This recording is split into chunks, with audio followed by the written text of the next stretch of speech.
They are back. It's that squad again. It's that Our Bottom Line crew. Y'all know those guys and those crews and those gals that turn up every single morning from Sunday to Monday.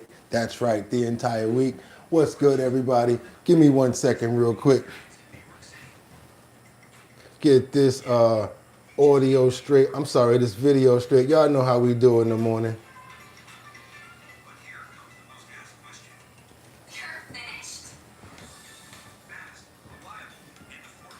Oh, I'm sorry.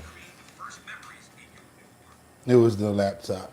Okay, let me go ahead and get these cameras straight and everything up in here. Hope everybody's having a fantastic morning, because I know I am. Get those lights, camera action. It's Friday, y'all. What's good? How everybody doing this morning? Go ahead and get this camera straight real quick.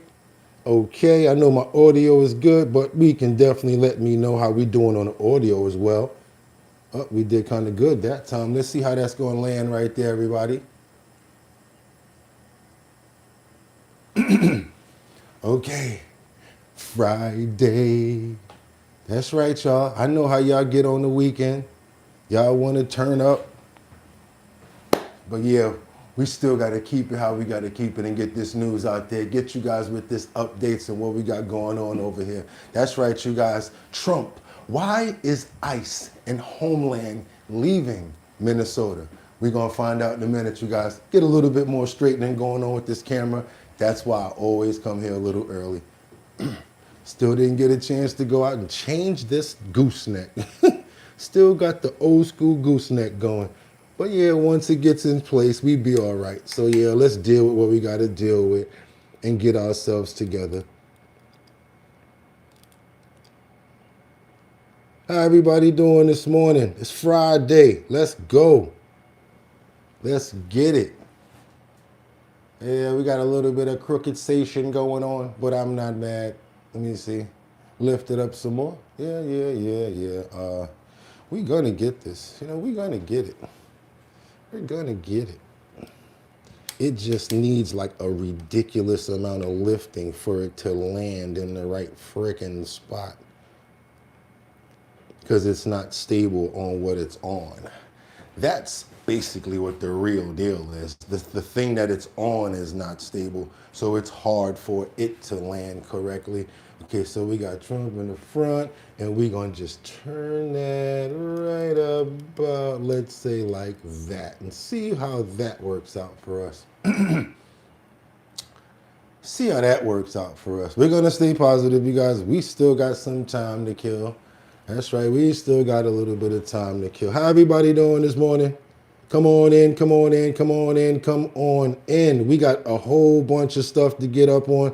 And yes, I love to cheat and tell you guys, we got a good episode this morning. We have a great episode this morning. So without any further ado, I think that's going to be it for this morning. That's going to work. How everybody doing this morning? It's your boy BOOGOTTINYC. I just want to get a few prayers in for everybody that's here. That's right, prayer for security. I want to pray for everyone's health, as well as family, and as well as our animals. That's right, you guys. Who we got up in here this morning? Timothy, Liberty and Justice, good morning. Casey, how you doing, brother? Batty Lynn, there you go, real early in the morning with me. Okay, who else we got up in here this morning? The Beast. Okay, I see that thumbs up. Who else we got up in here? Audrey, good morning. Want to pray for you as well. Okay, who else we got? Frank. And let's get up some other people in here. Kendra Walker, Sam Champion, Mark Dorfman, and Jeffrey Spilker also. Amen. It's time to get into it, you guys. If it's Friday, I hope you guys are turned up and ready to go, because we got a very exciting show to get into this morning. I'm not even going to waste any time with it and play around. Let me go ahead and get this moved over, get a little bit of things straight before I got to do my thing. Hope everybody is good. Woo! That's right, you guys. It is February the 6th.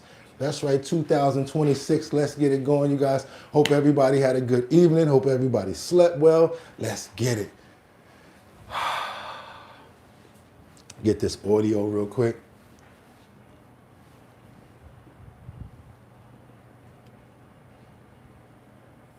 There we go, there we go, there we go.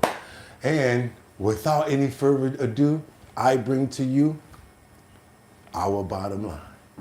Let's go. I said, I'm ready to go. They're ready to go. It's time to start the show. I hope you're ready, yo. Yo, yo, yo, yo, yo.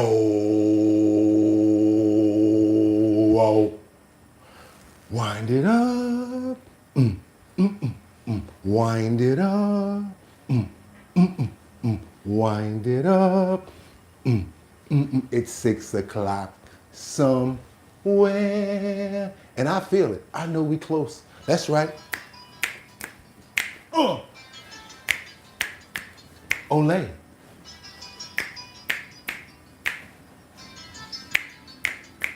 Don't play. That's right, you guys. Let's get into it. Let's do it fast. Open up those pores. We gotta open up those pores. We gotta open up those pores. We gotta open up those pores.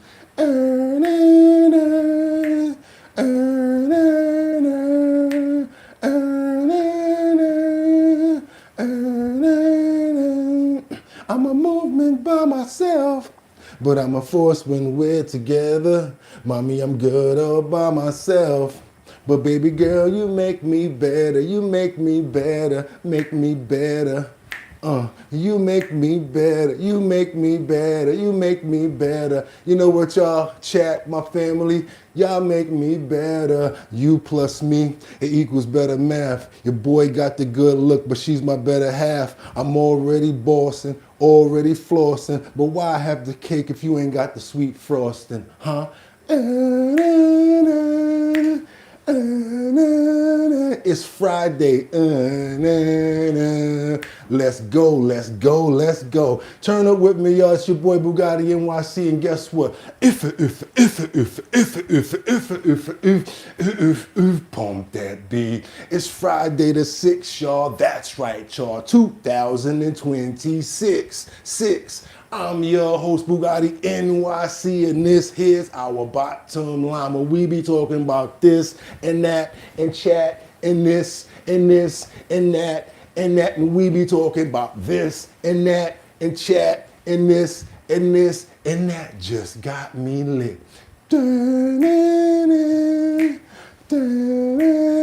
Always got to have a theme song to open the morning to, just something to vibe to bring everybody together. It's your boy Boogotti NYC, and like I always tell you, could have went anywhere, but the fact of the matter that you came in to chill with me, I appreciate you. This morning we got a lot to get into.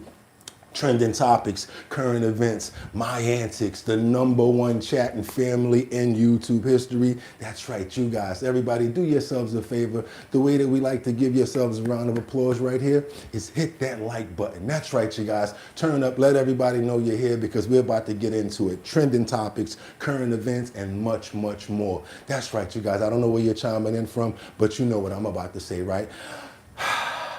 I got 5 on it. I'm going to stack 5 videos at a time. All I need you guys to do is stay on topic, stay on point. This keeps the chat on point. This way we have a great dialogue and a lot to follow up on. Also, let me know where you're chiming in from. I love to go find content from where you're from. Let me know what time it is as well as what state, city, or country. You never know. I might be right in the backyard like, any news over here? That's right, you guys. That's how we do it over here. And without any other further ado, let's get into these titles. Let's go, you guys. What do we have here? We have Trump. Why is ICE, baby, and Homeland Security leaving Minnesota? We're going to find out about it. And guess who we're going to find out from? Directly from the horse's mouth, none other than President Trump. Let's keep on moving forward. What else do we have here? We've got President Trump again on the topic, which is who has directed the FBI to be at the Guthrie family's beck and call, whatever they need, any sort of assistance that they would possibly need in order to find their kidnapped mother. Keep on moving forward, because we got a lot on that topic as well. Last but not least in our headings, we got Poland, who launches an investigation into none other than who? There he is, Jeffrey Epstein, for possible Polish victims. This man had no holds barred. You guys know, you heard about Russia. You heard about different people in Ukraine. You've heard about all of the stuff down in Florida. Well, yeah, Poland also. Let's keep on moving forward. We got a lot to get into this morning. Can't wait to do it. Can't wait. Glad you guys are here. Get your coffee, your tea, whatever you need, your water. Pull it up. It's time to do it, you guys. Welcome to Our Bottom Line. Let's get this screen open. Get you guys headed to... we got information and breaking information right now on exactly what we just spoke about, because we have some updates on the Guthrie's family, the Guthrie's family, after President Trump made the statements. They had already went and checked out the home, but they decided to go back. So check it out. Let's go.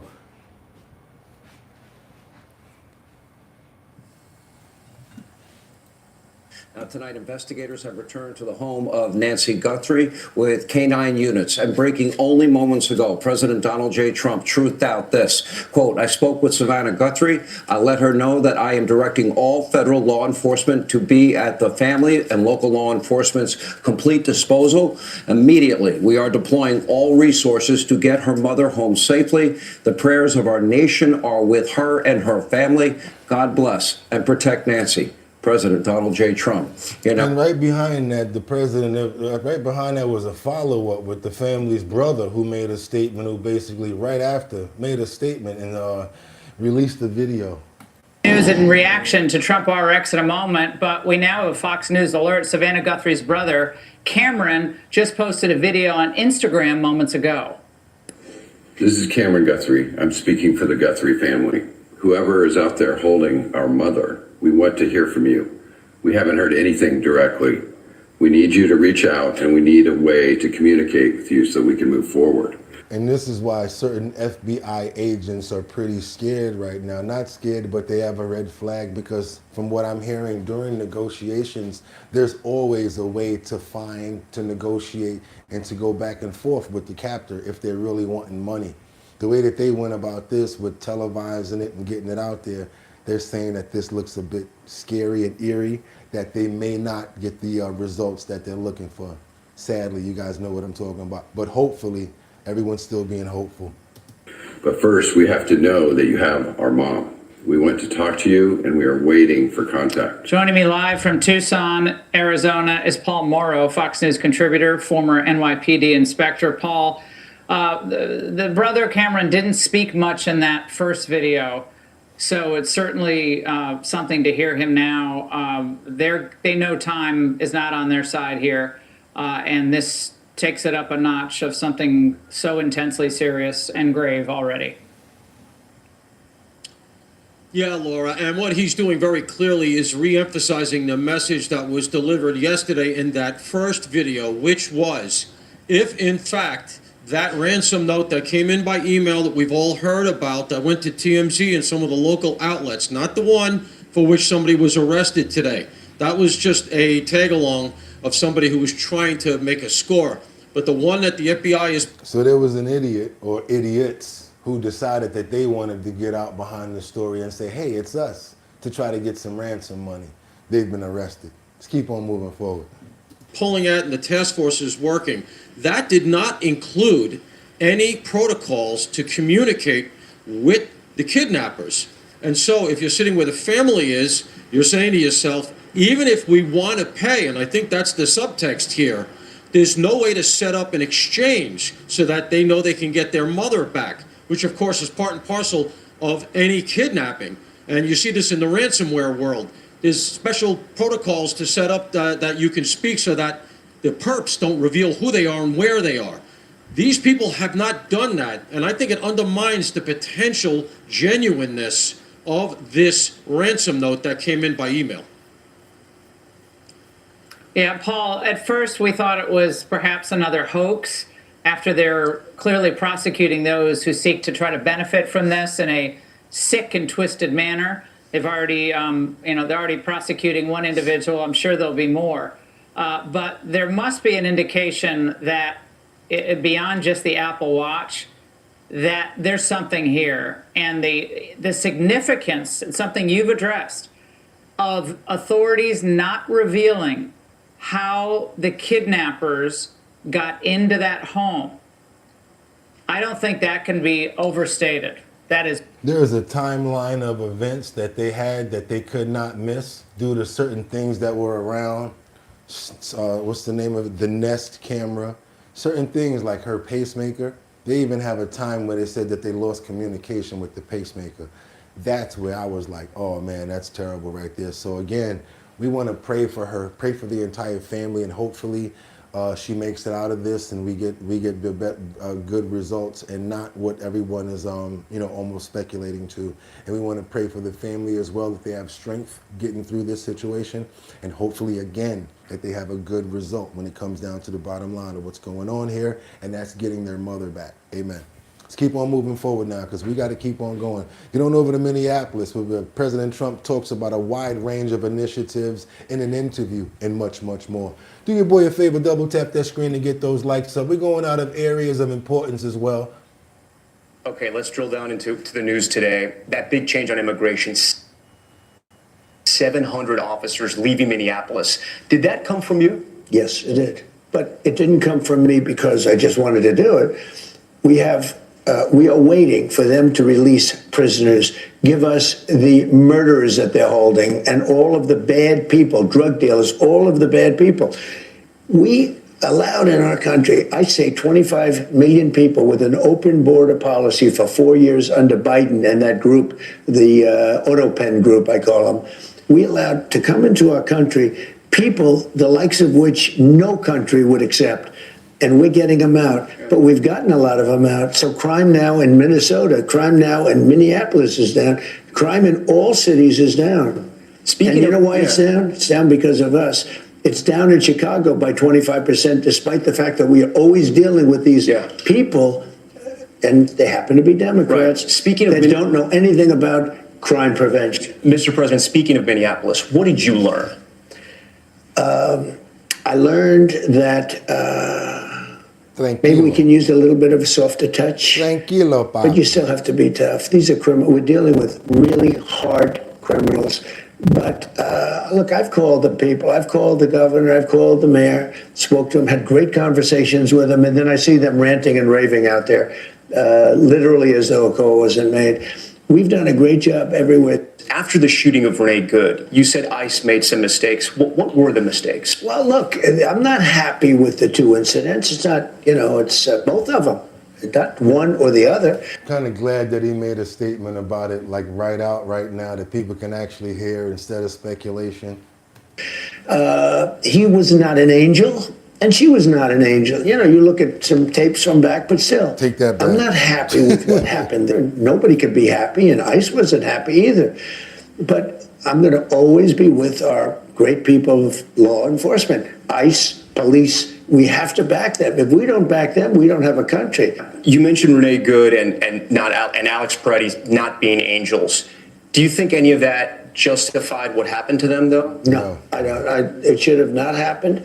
It was a very sad, to me, it was a very sad incident, two incidents. And, they mention the one now, they don't mention the other. Well, I think they were both sad. And, who feels worse about it than anybody? The people of ICE. They're strong, tough people, and they have to be tough because we're dealing with hardened criminals. Right. We're dealing with people, jails have been emptied into our country from all over the world, from Venezuela, where we had great success, you will admit, but from Venezuela, from the Congo and Africa, from all over the world. Jails, the jail population was emptied into our country. If we don't have strong people, you're not getting them out, and we're getting them out. Remember this again, I say it again and again. We have record low crime in the United States. Nobody's been able to say that for 125 years. So let's keep on moving forward, you guys. Thank you, Mr. President. Let's see what else we got to keep on peeling up off of this onion that we call information today. Current events, trending topics, and much, much more. If you guys appreciate the content, I owe you 3 more. I know. Go ahead and double tap that screen to get that light going. Hit that notification bell down there, or even subscribe to the channel. Let's keep on moving forward, because we got the man that tried to pow President Trump. He's been sentenced to temperatures like 103, max door like a... That's right, you guys. Life. Life, life. Tell me how'd I get life. That's right. He got it. He got that big L with the apple on the end. Ryan Ruth, the Florida man found guilty of attempting to assassinate then-candidate Donald Trump, sentenced to life in prison. Federal Judge Eileen Cannon rebuking the 59-year-old. Your plot to kill was deliberate and evil. You are not a peaceful man, and you are not a good man. In September 2024, Trump was golfing at his West Palm Beach club just one hole away. A Secret Service agent spotted a rifle pointing out of the bushes. This audio playing during the trial. Individual in the bush with a gun. The prosecution saying Ruth planned for... And if you look at the shirt, I don't get a chance to see everything, but it's got like send all something, and then it's got like this red X on it. Like, I mean, it kind of was out there, bro. Like, you didn't have to do this. You got a family and everything, daughter crying, dun-dun-dun. That's what you get. For weeks, making 17 trips to scope out Trump International. Dun-dun. Pointing to this note they say was handwritten by Ruth. Dear world, this was an assassination attempt on Donald Trump, but I'm so sorry I failed you. Then he had the nerve to have something else over there talking about $150,000 reward. This was an attempt on D. Trizzy, but I am so sorry I failed you. I did my best and I gave it my all gumption I could. Up to you now to finish it, and I will offer $150,000 to whoever completes. Lord have mercy. Let's keep on going. Failed you. Ruth representing himself during the trial, insisting this was different. The prime opportunity was there for the defendant to shoot the president. Why was the trigger not pulled? The trial lasted 12 days, the jury finding him guilty on all counts after deliberating for just 2 hours. Leading to this explosive moment in court, Ruth attempting to stab himself in the neck with a pen. Officers swarming him and dragging him out of the room. He was left with marks and bruises. And Ruth, who never took the stand during the trial, plans to appeal. Guys, we'll see what happens. Oh boy, tried to jab himself in the neck with a pizzle. Where's that right here? I got this chase pen right here. I'll do it. Damn it, I'll do it. Don't get away from me right now. Man, if you don't get that damn pen out of your hand and throw ass over here, put that, because you got what you deserve. Ain't nobody tell you to be in no bushes trying to scope nobody out. And hey, if you didn't pull it, that's on you. But we was over there and you was doing it. And then they started doing homework and said you did 17 trips. That seems like somebody that probably was preparing themselves for something terrible. Sad situation for your family, I got to be honest about it, but luckily you didn't pull it, because we would have had so much of a different turnout right now that we would not like of going on with our country right now. So God, thank you so much for protecting Trump in that time and making sure that this man didn't go far enough to do anything like that, to harm anyone, no matter who it is. Amen. Let's keep on moving forward over to Washington, because the Senate has a hearing over alleged $9 billion in Minneapolis fraud. But as we know, it's up to 19. That's right, you guys. Let's keep on going. We got a lot of back and forth here. I kind of like when I get to this point right here. I love when they start going back and forth. Well, right now, lawmakers looking into what prosecutors call staggering fraud in Minnesota that could top $9 billion. Taxpayer money meant to help people ending up in the hands of scammers. The Justice correspondent David Spunt is live for us in the nation's capital with more on this. David, good afternoon. Trace, good afternoon. Moments into this hearing, Senate Republicans and Democrats made it clear they have a different take on this. Watch. In Minnesota, a welfare system designed to uplift the most vulnerable children was treated like an open ATM, exploiting both taxpayers and the public trust extended to immigrant communities. Hearing about fraud in Minnesota that doesn't acknowledge that the wide-ranging investigation and prosecutions of $9 billion worth of fraud in that state began years ago under the Biden administration. Trace, right now there's a group of attorneys quietly working inside a building in Minneapolis with one mission: to find fraud, to make sure that the funds were appropriated properly. The Attorney General Pam Bondi prioritizing a fraud investigation for that matter, multiple fraud investigations involving Minnesota. Now we know that. Oh, no, that's not it. Come on over here. We got to get some of this Lindsey Graham information going on over here. He's like razor sharp with it. As you know, this is Mr. David Hodge. He and Nick Shirley were going around and really finding information of what's been going on in Minneapolis. Let's keep it going, you guys. Let's go. You're telling me that there are companies that are listed that receive transportation payments that don't exist? When I say they don't exist, all they are is registered with the state of Minnesota. They're a slip of paper. They don't exist. They have no office. They have no assets. So it's a scam. It's a total scam. So here's to the people of Minnesota. Your governor, you better answer these questions. What can we do? We get you here and hold you accountable for the programs you're running in Minnesota. Ms. Robbins, are you here to tell me that the system in Minnesota is broken and you're having a hard time getting people to help you? Thank you. The system is absolutely broken. There are fraud on multiple levels. There are failures of internal controls, and finally we have help from the feds. And you're telling me your state has not been responsive? No, they have actively, I would say, harmed whistleblowers who tried to point it out, and they have tried to shut down investigations. You said fake meals for fake kids. Yes. Would it help if you had to biometrically identify recipients of aid, that they'd have to be biometrically identified to prove they exist? I think it certainly would help.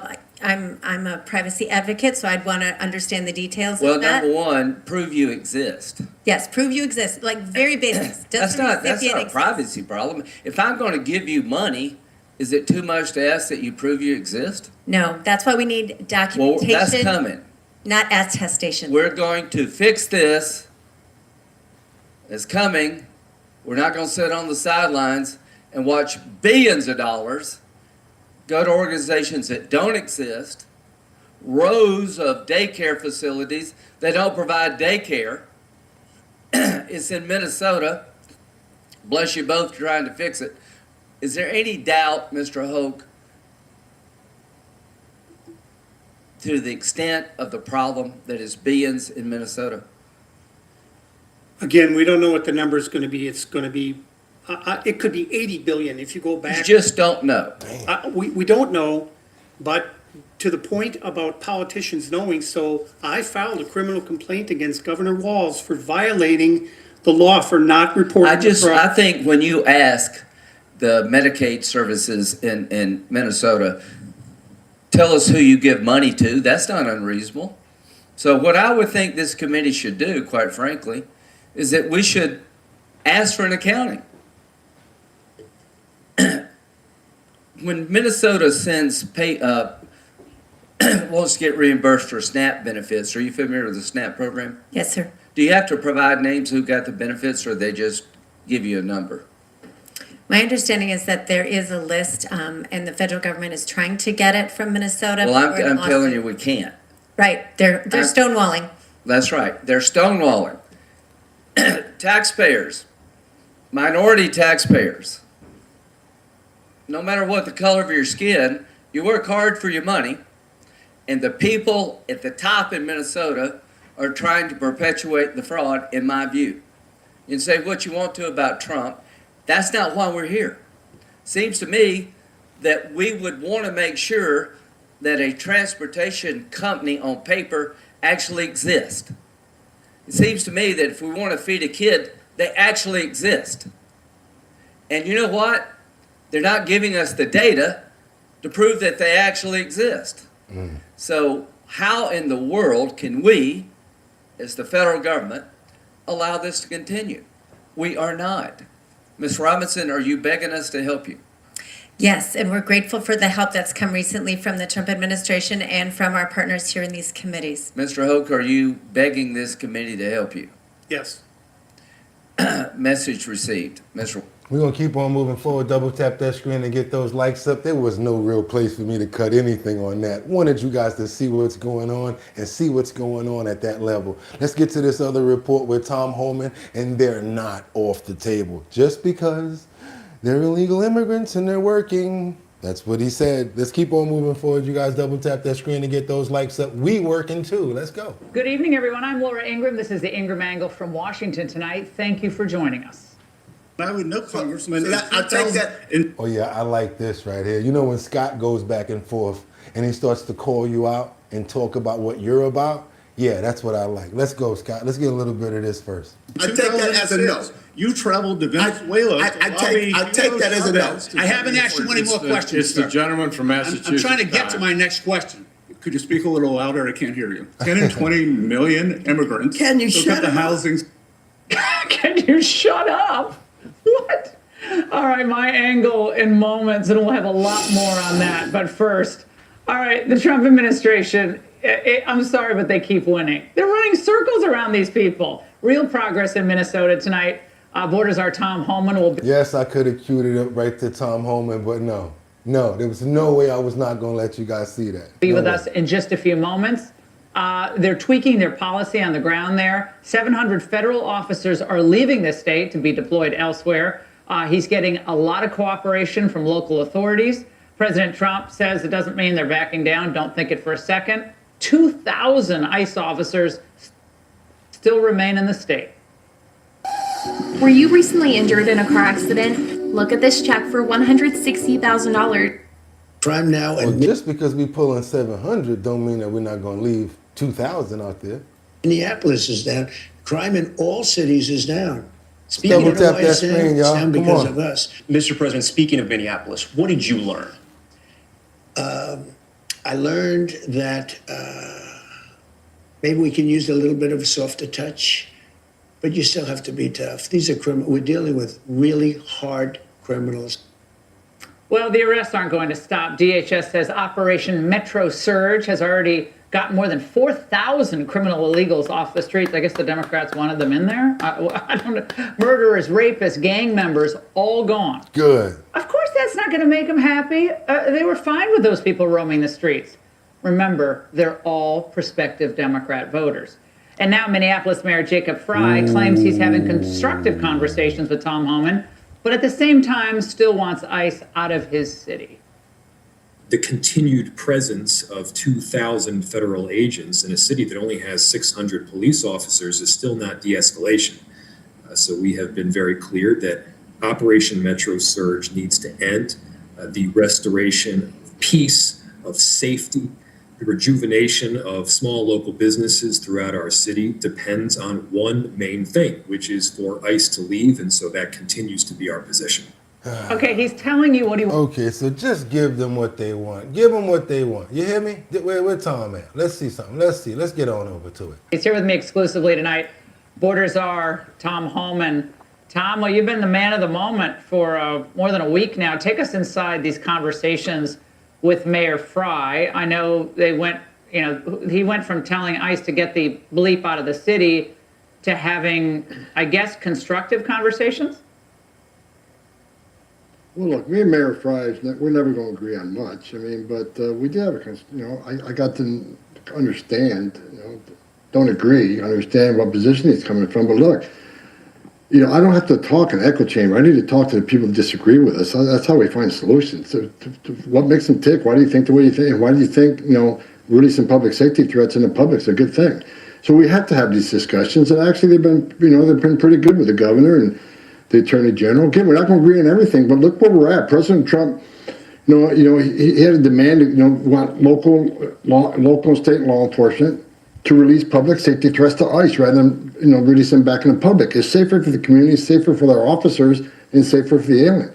And we've achieved unprecedented success on this. I mean, we are talking to the vast majority of sheriffs who want to help us so those public safety threats don't get released.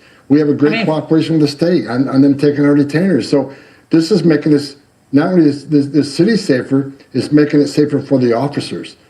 All right, Tom, and he's still using that word too. See, Tom ain't gonna shut it down. He ain't gonna change and clean up for the times. You heard what he said. It's making it safer for the alien. Let's keep on moving forward. You guys double tap that screen to get those likes up. Very serious topic. Probably one of the most important videos of the day. To me, you know what? It is the most important video of the day. We're about to get into it right now. You guys do your boy a favor, double tap that screen to get those likes up. The reason why is because when you hit the like button, YouTube sends up a notification. All of a sudden you start seeing our heading, more people come over. I want them to see this video. That's why I want more people to come on over. So we don't want to worry about your pockets, because we know it's hard out here for a pimp and you just paid that rent. You know what I'm saying? I get it. So I'm not going to try to tap your pockets, but we would like to take it in the form of a like, to double tap and just hit that screen. That's good enough. That's all you got to do. Also, share and do your boy a favor. Subscribe to the channel already. I want you guys to see what's coming out of Washington right now. Is Hawley grills Netflix, the CEOs, for promotion of an agenda that we're not cool with. I know people over here, and I'm going to say it right now. I'm going to say at least about 99.9% of the people here are not cool with this. I want you guys to see what's going on. We got two topics here. One is the protection of jobs when it comes down to workers at Netflix. The second, Trills, Nans, Jills, Ninders. Why are they promoting it so much on Netflix? 50% more than anything else. Let's keep on moving forward, you guys. I got an issue with this, and like I said, probably one of the most important topics of today's show. Thank you, Mr. Chairman, for calling this hearing. Welcome to the witnesses. Mr. Sarandos, if I could just start with you. Let's continue to talk a little bit about the labor impacts here, if we could. How many U.S.-based employees does Netflix currently employ, do you know? About 10,000. Yeah, what about in production roles? Well, it's a fluid number, but we've had about 155,000 production jobs. About now? On our originals. At any given time, I don't have the exact number, but it would be, I would think, in the 8,000 range. Okay. Here's my question. If this merger goes through, what's your projection about the amount of domestic production, say 2 years from now? Is it going to be static? Is it going to decline? Our production is going to increase. Domestic production. Domestic production. Employment. Is going to increase. Most of our production is domestic, and it will continue to increase. We've recently forecast our content spend, independent of this deal, to grow to $20 billion. And that's a combination of licensing, producing. Now, those licensing dollars compel production as well. That's why it's hard to get an exact number. $20 billion, and can you imagine what they paying producers and executives to put a show on their network? Let me show you the data here about U.S. production recently. Yeah. It's the red line here, starting from in 2021. You can see it is pretty much straight downward.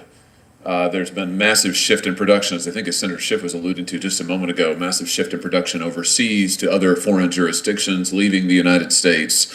So will you commit to increasing domestic United States production and domestic United States production jobs? Did I hear you just say you would? Senator Hawley, absolutely. It's in our business plan. It's in our long-term operating DNA. I will point out, sir, respectfully, that chart is Los Angeles. Yeah, but it is Los Angeles, but if you look at the data, it is reflective. This reflects all of U.S. production. U.S. production is not going up, right? But some of these jobs have moved. It's going These down. jobs have moved to Yeah, but the overall numbers are going down, and this is exactly the concern of labor. And without objection, Mr. Chairman, I'd like to enter into a statement for the record from the Teamsters, who have major concerns about this deal, as does, frankly, pretty much every...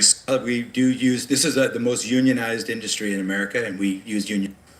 Well, our top of market payment has been Netflix business philosophy since we started operating. A complicated answer because we prepay a seasonal form, because I don't think that applies in many cases. That's why I'm getting there. All right. Well, I think you've got some work to do on that, Mr. Sarandos, and I would hope that you'd reconsider your position. Before my time expires, I want to ask you about something else related to children. Why is it that so much of Netflix content for children promotes a transgender ideology? Almost half of your content for children, I'm talking about minor children now, I'm not talking about teenagers, minor children, promotes a transgender ideology agenda. I was just looking at the data here from your various series. And what concerns me is, just 2 days ago, a jury in New York awarded a former transitioner $2 million because she said that her psychologists and others pressured her into, they pushed on her an ideology that proved to be extremely detrimental. I'm sure you know that in the UK, the National Health Service in the UK has said that they're not going to perform transgender surgeries or any longer so-called gender-affirming care for minors, including in counseling, because it is so incredibly detrimental. Our own HHS has come forward with similar findings this past year, yet if you turn on Netflix, you'll find that an enormous amount, and I say this as a parent with 3 young children, an enormous amount of your children's programming has this ideology and agenda in it. Is this an advocacy position for Netflix? Is this an ideological commitment you have? I mean, why is this? Senator Hawley, Netflix has no political agenda of any kind. I would tell you that. Well, then why is your children's program so full of this highly sexualized, highly controversial agenda? I don't understand it. It seems strange to me. Respectfully, sir, it's because it's inaccurate. We have millions of hours of children's programming. You're saying it's not there. You don't have trans. You don't feature trans characters, trans storylines, trans themes. It's not in your programming. I'm saying we feature a wide variety of stories and programs to meet a wide variety of people's tastes. Why is almost half of it? Why does almost half of your children's program feature this highly controversial, highly sexualized material? That just seems strange to me. It can't possibly be a reflection of the population. Senator, I don't have any idea where that number would come from or what that would be. I don't believe that's been your personal experience, but I can't speak to that. Well, what do you mean you don't think it's been my personal experience? You don't think that I monitor what my children watch on your... Here's what I tell you what my personal experience is since you bring it up. My personal experience is that my 3 children, I can't let them watch anything they want on Netflix. I can't let them watch anything on Netflix unless I preview it. Because I don't have confidence in what's on your platform. I don't know what they're going to encounter, and I tell you what, I don't want my kids being pushed an agenda about their sexuality or gender identity.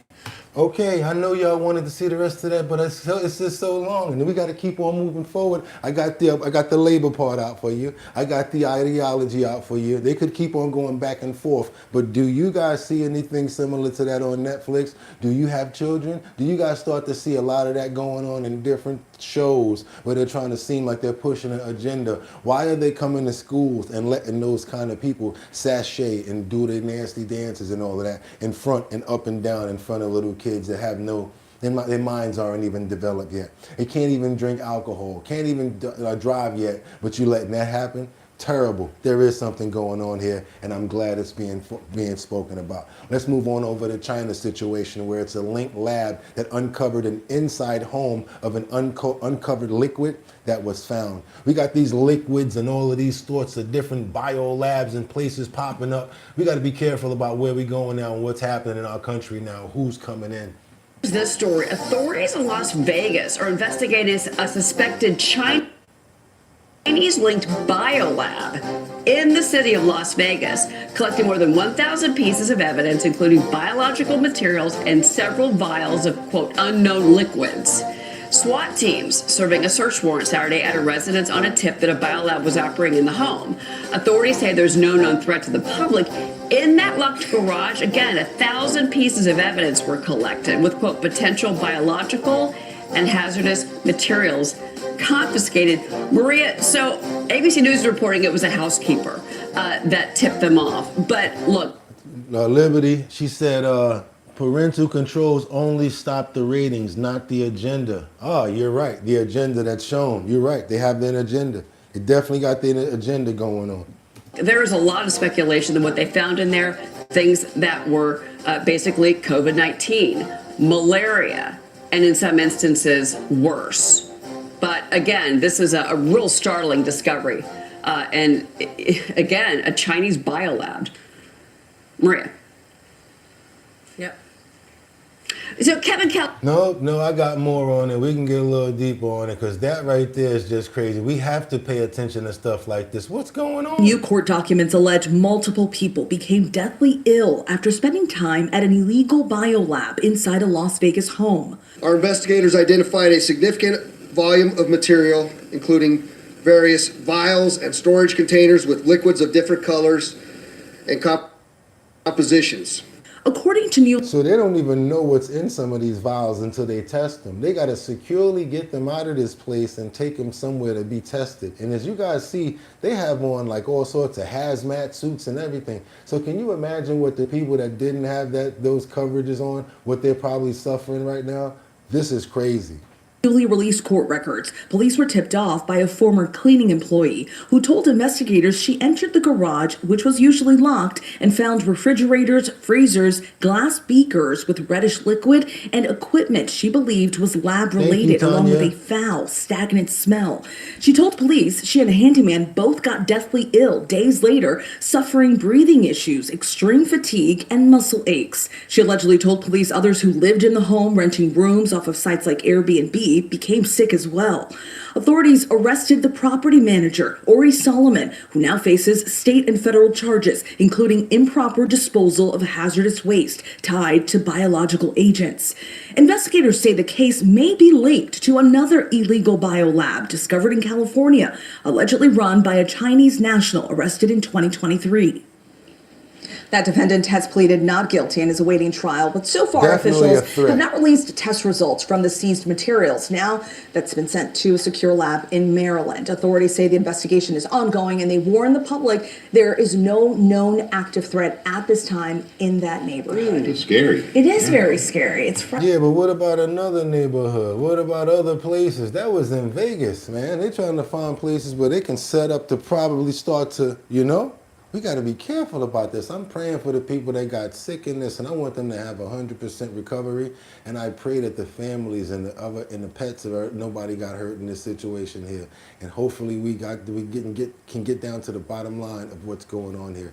Amen. I'm going to keep on keeping on this story, you guys. As you see, as much as I find, I like to stack right behind it. If one network is not giving us enough, we go somewhere else to get it. Do your boy a favor. All I'm asking you is to hit that screen, double tap the screen. That'll make the light just pop up on your screen. If you're not subscribed yet, what are you waiting for? And also become a member. Hit that notification bell down there so that you know when we're on. We also have another situation where Maxine Waters, yeah, we showed a little bit of it, yes, back and forth yesterday with Scott Besson, but there's a little bit more follow-up that I want you guys to see, where Maxine kind of claims that, matter of fact, I don't want to spoil it. I'm gonna let them do it. Let's go into this right here, because basically Scott Besson made a few claims about Maxine Waters. Let me let him say it.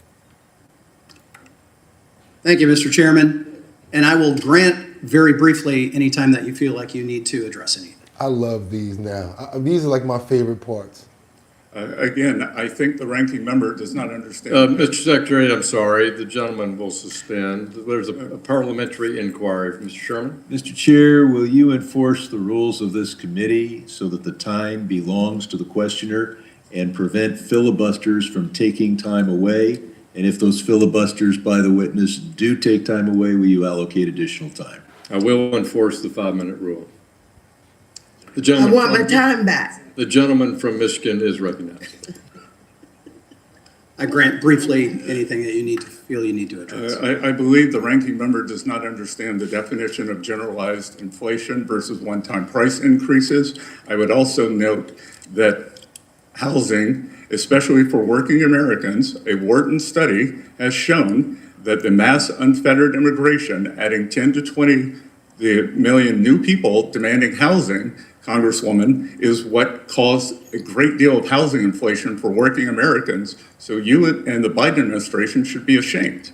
Which is also why we are seeing rents. There was just a recent media story on this. Rents are going down partially because of that enforcement. So Mr. Secretary. Yes, it is supply and demand continues to work. I've got a number. Yep, wanted to do a follow-up. That was yesterday. Wanted to do a follow-up of what they were speaking about because, as you remember, he didn't really get a chance to respond to any of the questions that anybody was asking. Like we said, supply and demand. How many people over here understand supply and demand? You go somewhere one day, it's a whole wall full of stuff. 5 cans of corn for $1. Oh my God, let me get all 5. Cool. Week later you go there, now it's less cans and now it's 2 cans for $1. because the demand, the supply got less and the more people wanted it. So the price stayed the same, but the quantity went down. Let's keep on moving forward. You guys double tap that screen. Let's get those likes up. You got to get on over on the Holly one more time, because we got Serrano on why is there so much going on with this ideology out here. But no, let's keep on moving forward. I've got some live information from HCSD. They speak on a teen who's been arrested in a legal church powing plot. Let's keep on moving forward, you guys. Let's get to some actual news and some stuff going on. Let's go ahead and get it. Let's go. Double tap that screen. Let's get those likes up. We're going to get on over to Tampa Bay. And we have a lieutenant who's speaking on a teenager who's been arrested on an alleged powing of a church. Let's keep on moving forward. And it was a plot. Didn't happen. Threats of mass violence and the exploitation of children are some of the most heinous crimes we investigate. And this case was no different. 14-year-old Jose Bagan Jr. was engaged in an online chat room that's designed or designated for violent extremists. In this online chat room, he discussed shooting up a church nearby his home located in Waimama. He didn't specify which church that was. This case is a dangerous intersection between individuals that engage in online activity and the real life threat that it poses. 14 years old. Si tuviste un accidente como conductor o 14 years pasajero, old. no le des muchas vueltas. En los defensores, All I'm going to say again is watch what your kids are doing online. This 14-year-old is linked to a neo-Nazi satanic group called Temple of Love, where they advocate and encourage violence to achieve spiritual enlightenment. This residence a few days earlier, this search warrant and arrest happened on January 31st. A few days earlier, on January 27th, we had received information, and our Internet Predator Unit was working a suspected child exploitation allegations at the same address, child pornography charges coming from the same IP address located at a computer within that home. So armed with the search warrants, detective serve a search warrant and realized that the computer is linked to this 14-year-old. Doing a cursory search, they discovered 14 extremely graphic, disturbing images where individuals were inflicting violence towards infants and toddlers. Images too graphic and too disturbing to discuss because they would keep all of you up at night. He was placed under arrest for those images. I firmly believe, now that we recovered and seized all his electronics devices, that there will be additional charges pending once we complete the forensic download of his electronic devices. The question being, did he have access to firearms? Could he commit this violence?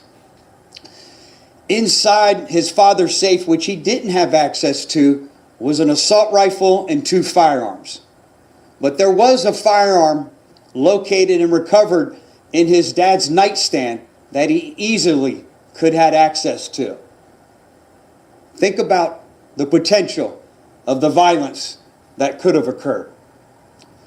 At this time, there's 2 churches located in the nearby area of where his house is. We have directed patrol activities that are occurring, which means several times throughout the day, especially during worship service, we will make sure that we have a presence at these churches to deter him or anyone else who thought that they may inflict violence. He's not in jail. Whether it be a place of education, a place of worship, or any type of public place, this community has an expectations of safety, and it will always be a focal point of safety and a priority for each of us. Where is he, Chad? He has been charged with written terroristic threats, along with the images that I spoke about, the 14 images, the 10 or more images of the child pornography that he was found to be in possession of. He is currently charged as a juvenile. Let me make something very clear.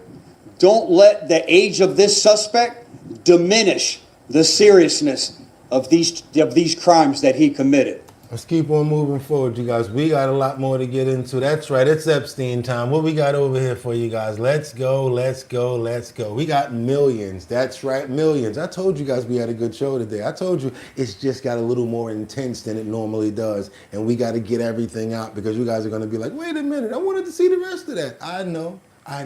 But I'm also going to ask you guys to do me a favor and double tap that screen to get those likes up. We got content like that and much more coming. We got to get millions. I said millions of Epstein files expose the abuse and the hidden behind the luxurious lifestyle. We got a luxurious lifestyle here, but yeah, what were you doing behind that? And these are images and photos that I've never seen before.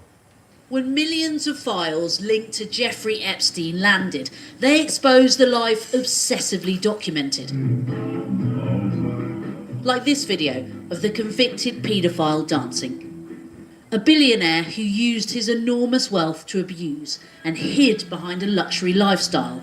The Epstein files contain videos of massages, private jets and pools. I've never seen so many beautiful girls. A bizarre mix of more than 2,000 videos, 180,000 images, 3 million emails, texts, flight logs, all still being sifted through. Released by the US Department of Justice without context, some videos less than a second long. In this clip, Epstein chases women through a kitchen. Voices of unidentified girls can be heard. There's also this of Epstein, which appears to be filmed while he's in prison. He's secretly recording a video message for 2 women, who we won't name. You can see I have a little sore on my face that I got from some black guy trying to kiss me. It's really disgusting. Among the files, heavily redacted, sexually explicit videos. And it's not just Jeffrey Epstein's personal images. The files also contain videos captured by the US authorities. Here, Ghislaine Maxwell in 2016 being questioned over Virginia Giuffre's civil case. Who were the other 17-year-old masseuses they were aware of? I'm not aware of any. Were there any 16-year-old masseuses you were aware of? I'm not aware. Any 15? Look, I just want to be clear. The only person that I'm aware of who claims to have been, and we have to, whilst I've established that I was 17, given that she has changed her age so many times. And here she is in July 2020. The only person that we know that we can establish, because we don't really know, because she changed her name so many times, is, and she was saying Virginia Giuffre, but then locked up after that. A glimpse into her life inside her cell. She was waiting to hear whether or not she would be granted bail. And outside... And yes, all of these videos are in the link in the description right under our heading right there. Whenever you guys want to go through the Jeffrey Epstein files, be my guest. It, relaxed, making phone calls, some lasting more than 20 minutes, while facing charges of recruiting women and girls, including a 14-year-old. On Monday, Maxwell will be testifying under oath before Congress. The committee will be investigating the government's handling of the Epstein files. I have a feeling that she's going to plead the fifth, the 1, 2, 3, 4, fifth. I know she's going to plead the fifth. She's still trying to appeal. I think she's already exhausted all of her appeal attempts, but you know how that goes. You never know what they're going to try to do when it comes down to trying to keep on moving forward. Let's go, you guys. Double tap that screen. Let's get those likes up because we still got more. Can you believe that somebody was actually in love? Exciting and new. In love with Ghislaine? Yes. Jeffrey Epstein's love child, whatever you guys want to call it, Ghislaine Maxwell. Well, guess what? Someone was actually in love with her, and they were going back and forth in emails. They got it here. Let's see who that actually was. Let's go. Political figures are calling for the LA 28 Olympics Committee chair, Casey Wasserman, to step down after his name appeared in the Epstein files investigation. Wasserman is now apologizing for emails he sent to convicted sex offender Ghislaine Maxwell, but they say it's not enough. NBC4's Conan Nolan live in our newsroom with what was revealed in those emails. Conan. That's right. So the more names coming out. A lot of people resigning out of nowhere. Mention of Casey Wasserman in the Epstein files did not relate to any relationship with Epstein himself, nor were there any references to young girls. But there was a romantic exchange with Epstein's co-conspirator, Ghislaine Maxwell. For at least 2 political LA figures, that's enough for him to go. We've got the biggest event on earth coming to what is one of the 3 great cities in the world. He is the mover and shaker for the Summer Olympic Games in Los Angeles in 2028, a job he took at the behest of then-Mayor Eric Garcetti over 10 years ago. But now sports and entertainment agent Casey Wasserman is being asked to resign his post as chairman of the Los Angeles Olympic Organizing Committee. LA County Supervisor Janice Hahn, who is one of a number of political figures also involved in the Summer Games rollout, telling the LA Times that texts connecting Wasserman to convicted child sex trafficker Ghislaine Maxwell requires him to leave. I think Casey Wasserman needs to step down, she told the Times. Having him represent us on the world stage distracts focus from our athletes and the enormous effort needed to prepare for 2028. Late this afternoon, LA City Councilman Hugo Soto Martinez issued a statement also asking Wasserman to step down. Sorry, it's all that he can say. Years go by and still he thought his name wasn't gonna come out. Keep on moving forward, you guys. Double tap that screen because the list just keeps on compiling. Just like one of my favorite shows, The Last Dragon, when Eddie Arcadian says, the guest list has been compiled so that you go out in style, Leroy. And the guest list has been compiled so that these fools are gonna go out in style. I gotta say it because they thought that it was gonna stay, but guess what? Not so. And if you can't stay redacted, it's going to be a problem because all your names are coming out. All the names are now coming out. What are we going to do about that, y'all? I don't know. We're going to see because there's a list. And the chairman of a prominent law firm is stepping down over his association. Now the list grows. You got him, you got Bill Gates, you got Andrew, you got Wasserman, you got the... Oh, man, it's just so many people. London Bridge is falling down, falling down. With Jeffrey Epstein. Paul Weiss law chair Brad Karp says in a statement, quote, recent reporting has created a distraction and has placed a focus on me that's not in the best interest of the firm. The firm says Karp will remain with the firm, just in a different role. Senior Washington reporter Will Staken is here for more. Hi, Will. So what's the latest on this growing list of prominent people facing scrutiny over the Epstein files? Yeah, Diane, well I think, Mr. Karp right here is kind of the latest fallout from these Epstein files. Like you said, the really powerful law firm Paul Weiss announced that Mr. Karp would be stepping down after his name appeared in these files. Now, the law firm did not give a reason why Mr. Karp is stepping down, and previously the law firm denied Mr. Karp had any wrongdoing. But, with this release of these files, his name appears in the files, mostly with his assistant trying to schedule meetings with Mr. Epstein. But there's an email between Mr. Karp and Epstein where he's asking about if he could help get his son some kind of job in an upcoming Woody Allen film. So I think these emails, obviously are continuing to have fallout across, widespread industries. It's kind of the latest fallout here. We saw recently that popular wellness influencer Peta Attia also stepped down from his role at the protein company David. Oh, yeah? They stepping down, you guys. It's like, now I seen somebody in the comments said, too late for sorry. Too late for sorry. It's too late to apologize. It's too late. Let's keep on moving forward because guess who else needs to apologize? Disco Inferno, burn, baby, burn. Disco Inferno, burn, baby, burn. Burn this motherfucker, burn it. Mister, you know what I'm talking about, right? His wife left him because she didn't want to deal with it at all. You know that burning sensation that you get? He said, no, Mr. Murphy. You mean you get a burning sensation when you go to the bathroom? He said, no, man, fire shoot out my dick when I go to the bathroom.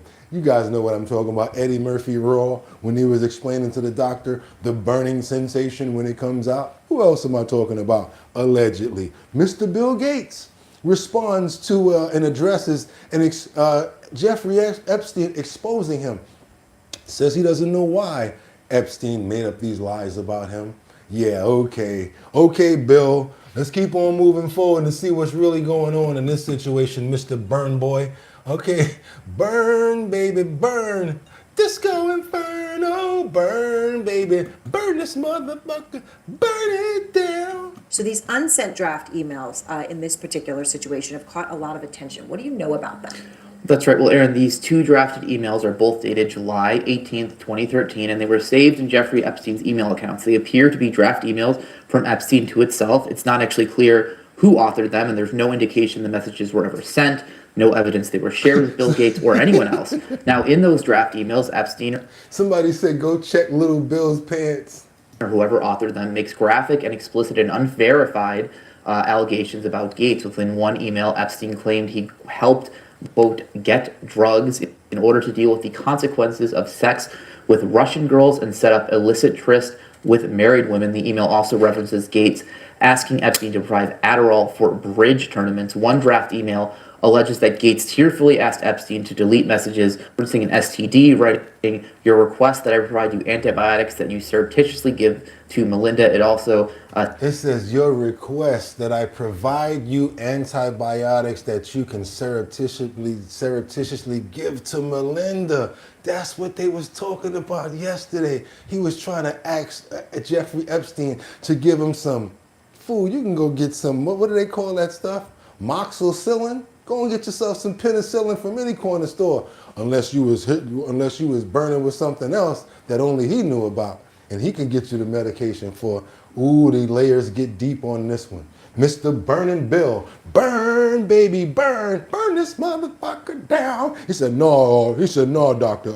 When I go to the bathroom, fire shoot out my dick. Says Gates asked him to delete explicit personal details about his penis. Now, a representative for Gates strongly denied those claims, telling CNN they were, quote, Miggity Mark says, who emails stuff like this? No. And you're not going to get away with what you just said. We heard that, and we're very petty. We're Andrew Petty over here. Come on, what you say? Penis. Now, a representative for Gates strongly denied those claims, telling CNN they were, quote, absolutely absurd and absolutely false. And Gates himself was asked about this by a CNN affiliate in Australia. Take a listen to what he said here. Apparently, Jeffrey wrote an email to himself. That email was never sent. The email is, false. So I don't. Y'all know the dog with the big ears? Y'all know the little African boy that's looking at the white lady that's trying to act like she's helping him out? He's like this. I know all those poses like this. He's like this. Because remember his hands was like this? Like, come on, get out of here. Don't know what his thinking was there. It just reminds me, every minute I spent with him, I regret and I, apologize that I did that. It's factually true that I was only at dinners. I never went to the island. I never met any women. And so, the more that comes out, the more clear it'll be. Are you willing to give us the last 15 years of your medical records? Let's go. How about this? Leave out your house right now. Let him go in your cabinets to see if you got any burn ointment in there. Anything. Matter of fact, can I use your restroom real quick? He gonna let him go to the guest bathroom. They don't let him go to his personal bathroom. Open up that medicine cabinet. Lord knows what's in there. That, although the time was a mistake, it had nothing to do with that kind of behavior. And that's his response, it seems like, within the past day or so. Mm-hmm. Andrew, you dug into both. Thank you, Carol. I don't know what you did, but everybody else thanking you, so I appreciate you too, especially if family members are showing you love. So yes, thank you. Let's double tap that screen to get those likes up. We got a lot more information to get into, you guys. I hope you appreciate the research, current events, trending topics, and much more. We got to get on over to Poland Spring, what it means to steal from Maine. But right now, we're not stealing. Guess what? Poland, they got some questions that need to be answered from the Jeffrey Epstein files as well. So guess what? They're starting an investigation into possible Polish victims. Thank you so much for the love. I appreciate it so much. Poland has launched a probe into the Epstein files in a search of any potential victims from that country. Poland's prime minister also says his country would investigate possible links between the convicted sex offender and Russian intelligence services. CBS News foreign correspondent Remy Inocencio joins us from London with more on this. Remy, good morning. What more do we know about this announcement? Hey, yeah, good morning. Well, first off, just putting this into perspective after we're still going through these 3 million emails. Jeffrey Epstein's emails here really show how his reach stretched around the world. Here to Europe, the Middle East, Africa, Asia, Australia. Important to say that being named in these doesn't imply wrongdoing, but again, Epstein's history here does invite ties to more scrutiny. And as you just mentioned, Poland is doing that. The government now setting up an analytical team to examine whether Polish children were abused through criminal networks. I'm going to start following the children now. I'm going to start following the children now and getting much more in depth into whatever I could find. We going there.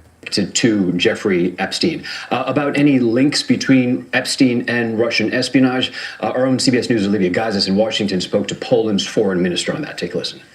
Well, honey traps. That's a classic KGB tactics. And there seem to have been a lot of horrible compromise being produced. So yes, it requires investigation. I haven't read 3 million pages of this monster seeking Polish children to recruit for his horrible activities. So of course, when Polish citizens are either harmed or doing harm, we investigate. Stupid question. I think I know what it means, but do me a favor. I really would appreciate it. What is a honeypot? What does that mean? He said honeypots. What does that mean? I need you guys to help me out with that. Yes, we're going to keep on following. I'm going to start digging into the titles when it comes down to the children, because I want to go to that other place that people are not really going to.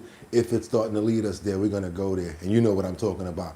Pizza, pizza. Let's keep on moving forward, you guys. Son of Norway's crown princess. Yeah, guess what? He admits to lesser charges instead of the R word. Let's keep on moving forward. It seems like we got a lot of these cuckoos going on, and when it comes down to royalty, let's go. The first day of a criminal trial embroiling Norway's royal family opened on Tuesday. The accused is 29-year-old Marius Borg Høiby, who faces 38 charges. This is a follow-up story of ours that we've started about, I would say, 4 months ago. Including rape. Høiby is not himself a royal, but he is the son of Crown Princess Mette Marit and stepson to Crown Prince Haakon, heir to the throne. Høiby on Tuesday pleaded not guilty to 4 counts of rape and 1 count of domestic violence. He pleaded guilty to other charges, including 1 count of offensive sexual behavior, driving too fast, and driving without a valid license. He also said he was partially guilty, a plea allowed under Norwegian law, of aggravated assault and reckless behavior. Heading into the opening of the trial, the lead prosecutor said his team had prepared for this day for a long time. In his opening statement, he told the judge Høiby would be treated like any other Norwegian. In response, Høiby's lawyer said her client's treatment had been anything but fair. She said he'd been the subject of thousands of articles and books, calling that the opposite of normal treatment. As the trial started, a poll pointed to erosion in Norwegians' traditionally strong support for their monarchy. The newspaper Verdens Gang showed a fall in the number of Norwegians who favored keeping the monarchy, down to 61% from 72% last year, and a 10 percentage point rise to 27% in... That's him right there.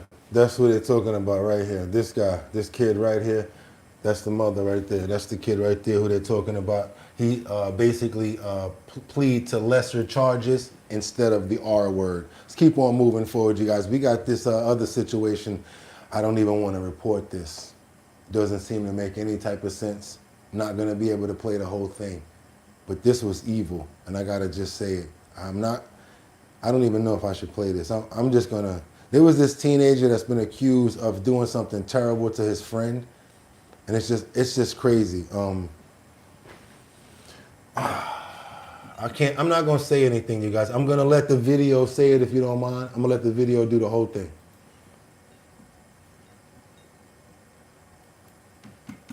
Man, I could say it, but no, I'm not. Teenager is accused of setting his own friend on fire. The disturbing scene was captured on video. These are the moments right before that victim was engulfed in flames. Marion County deputies say his friend poured gasoline all over him. And this video shows the 17-year-old suspect hugging his crying mother before being arrested. Brady Ming is facing serious charges while the victim's recovering from serious burns. As Fox 35's Chancellor Wynn shows us, the suspect was splashing gasoline around a bonfire. I'm sorry, Brady. I'm sorry. Oh my God. You want to be on fire? We're not going to show the teen catching on fire, but keep your eyes on the teen holding what Marion County deputies say is a gas can. Oh my God! Oh my God! Get in the lake! Get in the lake! Get in the lake! Get in the lake! Get in the lake! Get in the lake! Skin burns instantly at about 158 degrees, and when gasoline burns at 1400 degrees. The fact that he was laughing ecstatically like that is crazy. Up to 1700 degrees, you're talking 10 times higher than what the skin can handle for instant burns. So it's a truly devastating injury. For about 10 seconds, the teen burned before jumping into Lake Kerr. Get in the water. Court documents state the teen is suffering second-degree burns on his... I got a police officer here. I think that's a police officer said, that's crazy. I had no handcuffs on him. If it would have been us, it would have been a different story. Okay. Good to know. Do your boy a favor, please. I really go through a lot to get you guys these stories. I know it's bad, and I know it's some stuff that we don't want to see, but I really try to get you guys different stuff that nobody else is seeing and try to make sure that we get as many people over here. So I really would appreciate it. All I'm asking for is all the money in your pockets. Just everything you got. Give it up. No, I'm just kidding. I'm kidding. But what I would appreciate in the form of monetary is if we can get those likes up. All you got to do is double tap that screen, and I really would appreciate it. Let's go, y'all.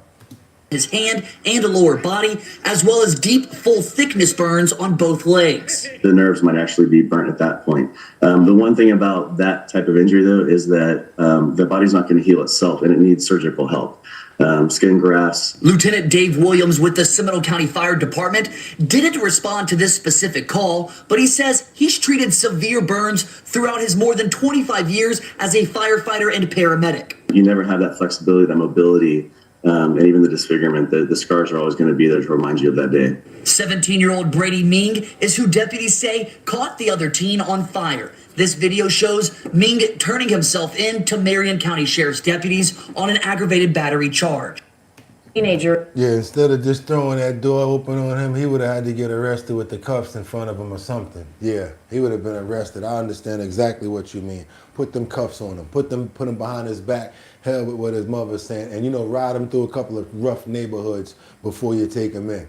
And start telling them all types of crazy stuff, even if, yeah, exactly. Do what you do. Double tap that screen. Let's get those likes up. Really want more people to see our stories, what we got going on over here. Because that's right, numero uno from 6 o'clock until we're done. I am going to pray, but we got to get into another one that's really quickly before I do that. And I want you guys to see this story real quick, and we're going to pray for 2 situations at one time. I know you want to pray for this one, but I'm going to make sure that the next story is very serious, and we're going to do 2 for 1. I have to. I got to get this out the way. I don't even want to have this on the lineup anymore, but it's very important that we show it. We got a mom that shares a warning after her son is severely burned following a social media trend.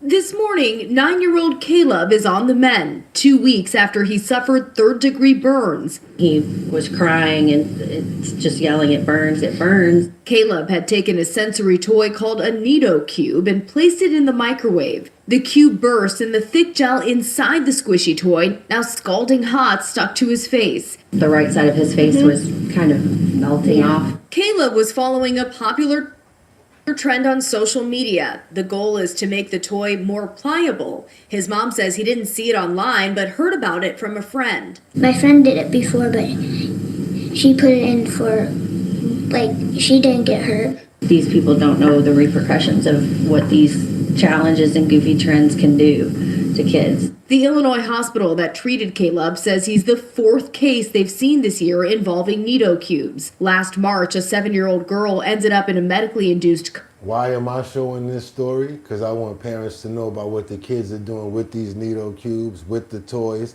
a lot of stuff that we have no idea what they're getting into.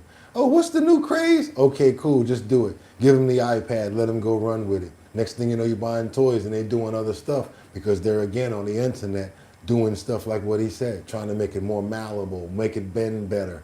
Got to be on top of them. We have to.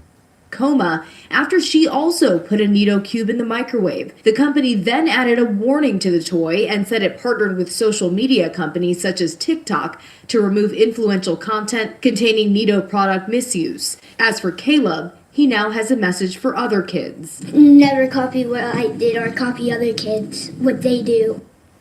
And he says he'll be telling his friends not to copy anything on social media without asking an adult first. That's right, that's right. And guess what? You need to show the kids stuff like this, especially when it comes to him, to see what could happen. I know it's pretty severe and it's bad, but you don't want them to don't want that to happen to your child. So sometimes that's that tough love that you got to show it to him sometimes, you guys. I want to pray for Caleb, that fact that he's smart and that he understands the mistake. Hopefully he can be an advocate for what happened. I want to pray for the child earlier and the young teen earlier, and the previous video with the gasoline with the friend that called himself a friend who poured the gas on him. I want to hope that he gets a fantastic recovery effort going on here, and we pray for their family and anyone that's been affected by these situations, as well as all of the other kids who had issues with those Nido cubes.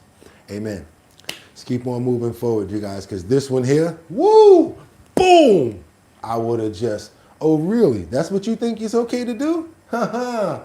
What happens if you guys come home and you find out your baby tell you, oh, I had a good day in school today, Mommy. Oh, yeah, the teacher threw a shoe at me. She did what? Oh, she threw a shoe at me. Oh, yeah, we got a daycare worker who's seen throwing a shoe at a child in Inglewood. Inglewood always up to no good, huh? Let's get on over to Inglewood and see what's popping out in Inglewood with this daycare worker. A mother is demanding justice tonight after her daughter is hit at her daycare center with a shoe. The incident caught on surveillance camera. It happened at the Destiny Development Center in Lenox. Tonight, the center is apologizing, but the mother of the 5-year-old girl with special needs says an apology isn't enough. Carlos Saucedo live in Lenox, where he spoke to the child's mother and the center's director. Get Carlos. the handcuffs ready, said Nikki. Mike Fisher, the director of the daycare, tells me that 3 staff. That's right. Watch your head. Let's go, you guys. Come on. We need more people to know about the stories about what's going on. And this is the daycare worker. Not trying to instill any fear. I want you guys to know what to watch out for and what to tell your kids. It's okay to tell on them. Throwing a shoe at a kid. You crazy? You got something going on with you upstairs? The director of the daycare tells me that 3 staff members have since been terminated after one of them is seen throwing a shoe at a child. Tonight, the child's mother says she wants the teacher arrested for assault and child abuse. And the incident... That's exactly what somebody in the chat said. Get the handcuffs ready. Watch your head. Yeah, oh, I shouldn't have did that. Oh, yeah, you in trouble now. Exactly. Get him. Was caught on camera. Get him. The video is disturbing. Beautiful. A 5-year-old special needs girl is heard crying after being hit with a shoe thrown across a classroom by a caregiver. In the background, at least one staff member is seen laughing. The incident happened January 16th. She up there laughing. You seen the one up there in the middle laughing? She was laughing when they hit her. At Destiny and that's not the first Center time. in Lenox. I guarantee you. I've been knowing these people for 3 years. I really thought my baby was safe with you. The child's mom, Michelle Jones, and aunt were disgusted after seeing the footage just this week, more than 2 weeks after the incident. How do you have a business and you don't review the footage? Until the parent says something. Why do we have to wait for my niece to come and tell us, hey, my teacher hit me in the ear with a shoe? Beautiful had told her mom about the abuse the evening it happened. Her mother confronted the director of the state-licensed childcare facility shortly after, but says they were slow to respond. Thank you. The following day, She said, how many people would have whooped her ass? I'm going there. How many people would have whooped her ass and probably caught a case? I know a lot of people here would have, whoop that trick. Oh, you want to throw a shoe at my baby? Okay. You're lucky some people say call the police. said that she went to the girl and she said, give me your story because I'm going to review the cameras. The girl's story was she was throwing shoes in another room that weren't supposed to be there, and Beautiful accidentally got hit in the ear with a shoe. We went straight to the daycare to get answers. Look. Were you the director, ma'am? Yeah, I'm going to jail, said My Nikki. school, what we stand for. Once is that not I child went abuse. after one, We Paula. don't hire child abusers. The center's director, Danielle Williams, says after gathering the initial complaint Paula said she went after one already. from the parent, she went ahead and terminated Miss Emily, the teacher who threw the shoe at Beautiful. She suspended the other two adults in the room after they failed to report the issue. But after reviewing the footage, they have since been fired as well. Hell yeah. She says all the teachers go through a thorough background check. Caregiver background check, FBI index, everything, and then the training that goes along with it. I wouldn't wish this on anybody's child, and we don't stand for it. We don't agree with it. But Beautiful's mom says an apology is not enough and is concerned this may not have been an isolated incident. I don't think so. Like anybody else who laughs at child abuse, you need to be in jail. That's what I want. Justice. I think she threw it, and she has been doing that because she got some good aim, and that's why the other lady was laughing about it. Now, the family of Beautiful, they're planning on holding a rally outside the daycare this Friday. Oh boy, that's today. Today is going down, you guys. If y'all want to get on out there to Inglewood, toss it up and show some support, that's what you got to do. Double tap that screen. Let's get those likes up. We always show stories like this. We like to get information out, what to look out for, and what to be on. I want to see if there's a way to get a children's body cam going on. Send my kid to school with a special body camera on them. Let's keep on moving forward over to Pembroke Pines. This is another reason why I want to get a body camera for the children. We got this music school owner. Yeah, he bonds out of jail for one of the nastiest crimes possible. Yeah, music school teacher. What you guys think he bonded out of jail for? Let's double tap that screen to get those likes up because I like people like this to be on blast. Right now to a safety alert. Only Local 10 was there when this music teacher from Pembroke Pines, accused of sexually abusing a student, bonded out of jail, and he only had one thing to say to our cameras. Local 10's Stanella Sabovic explains. She's live in Fort Lauderdale with the story. Stanella?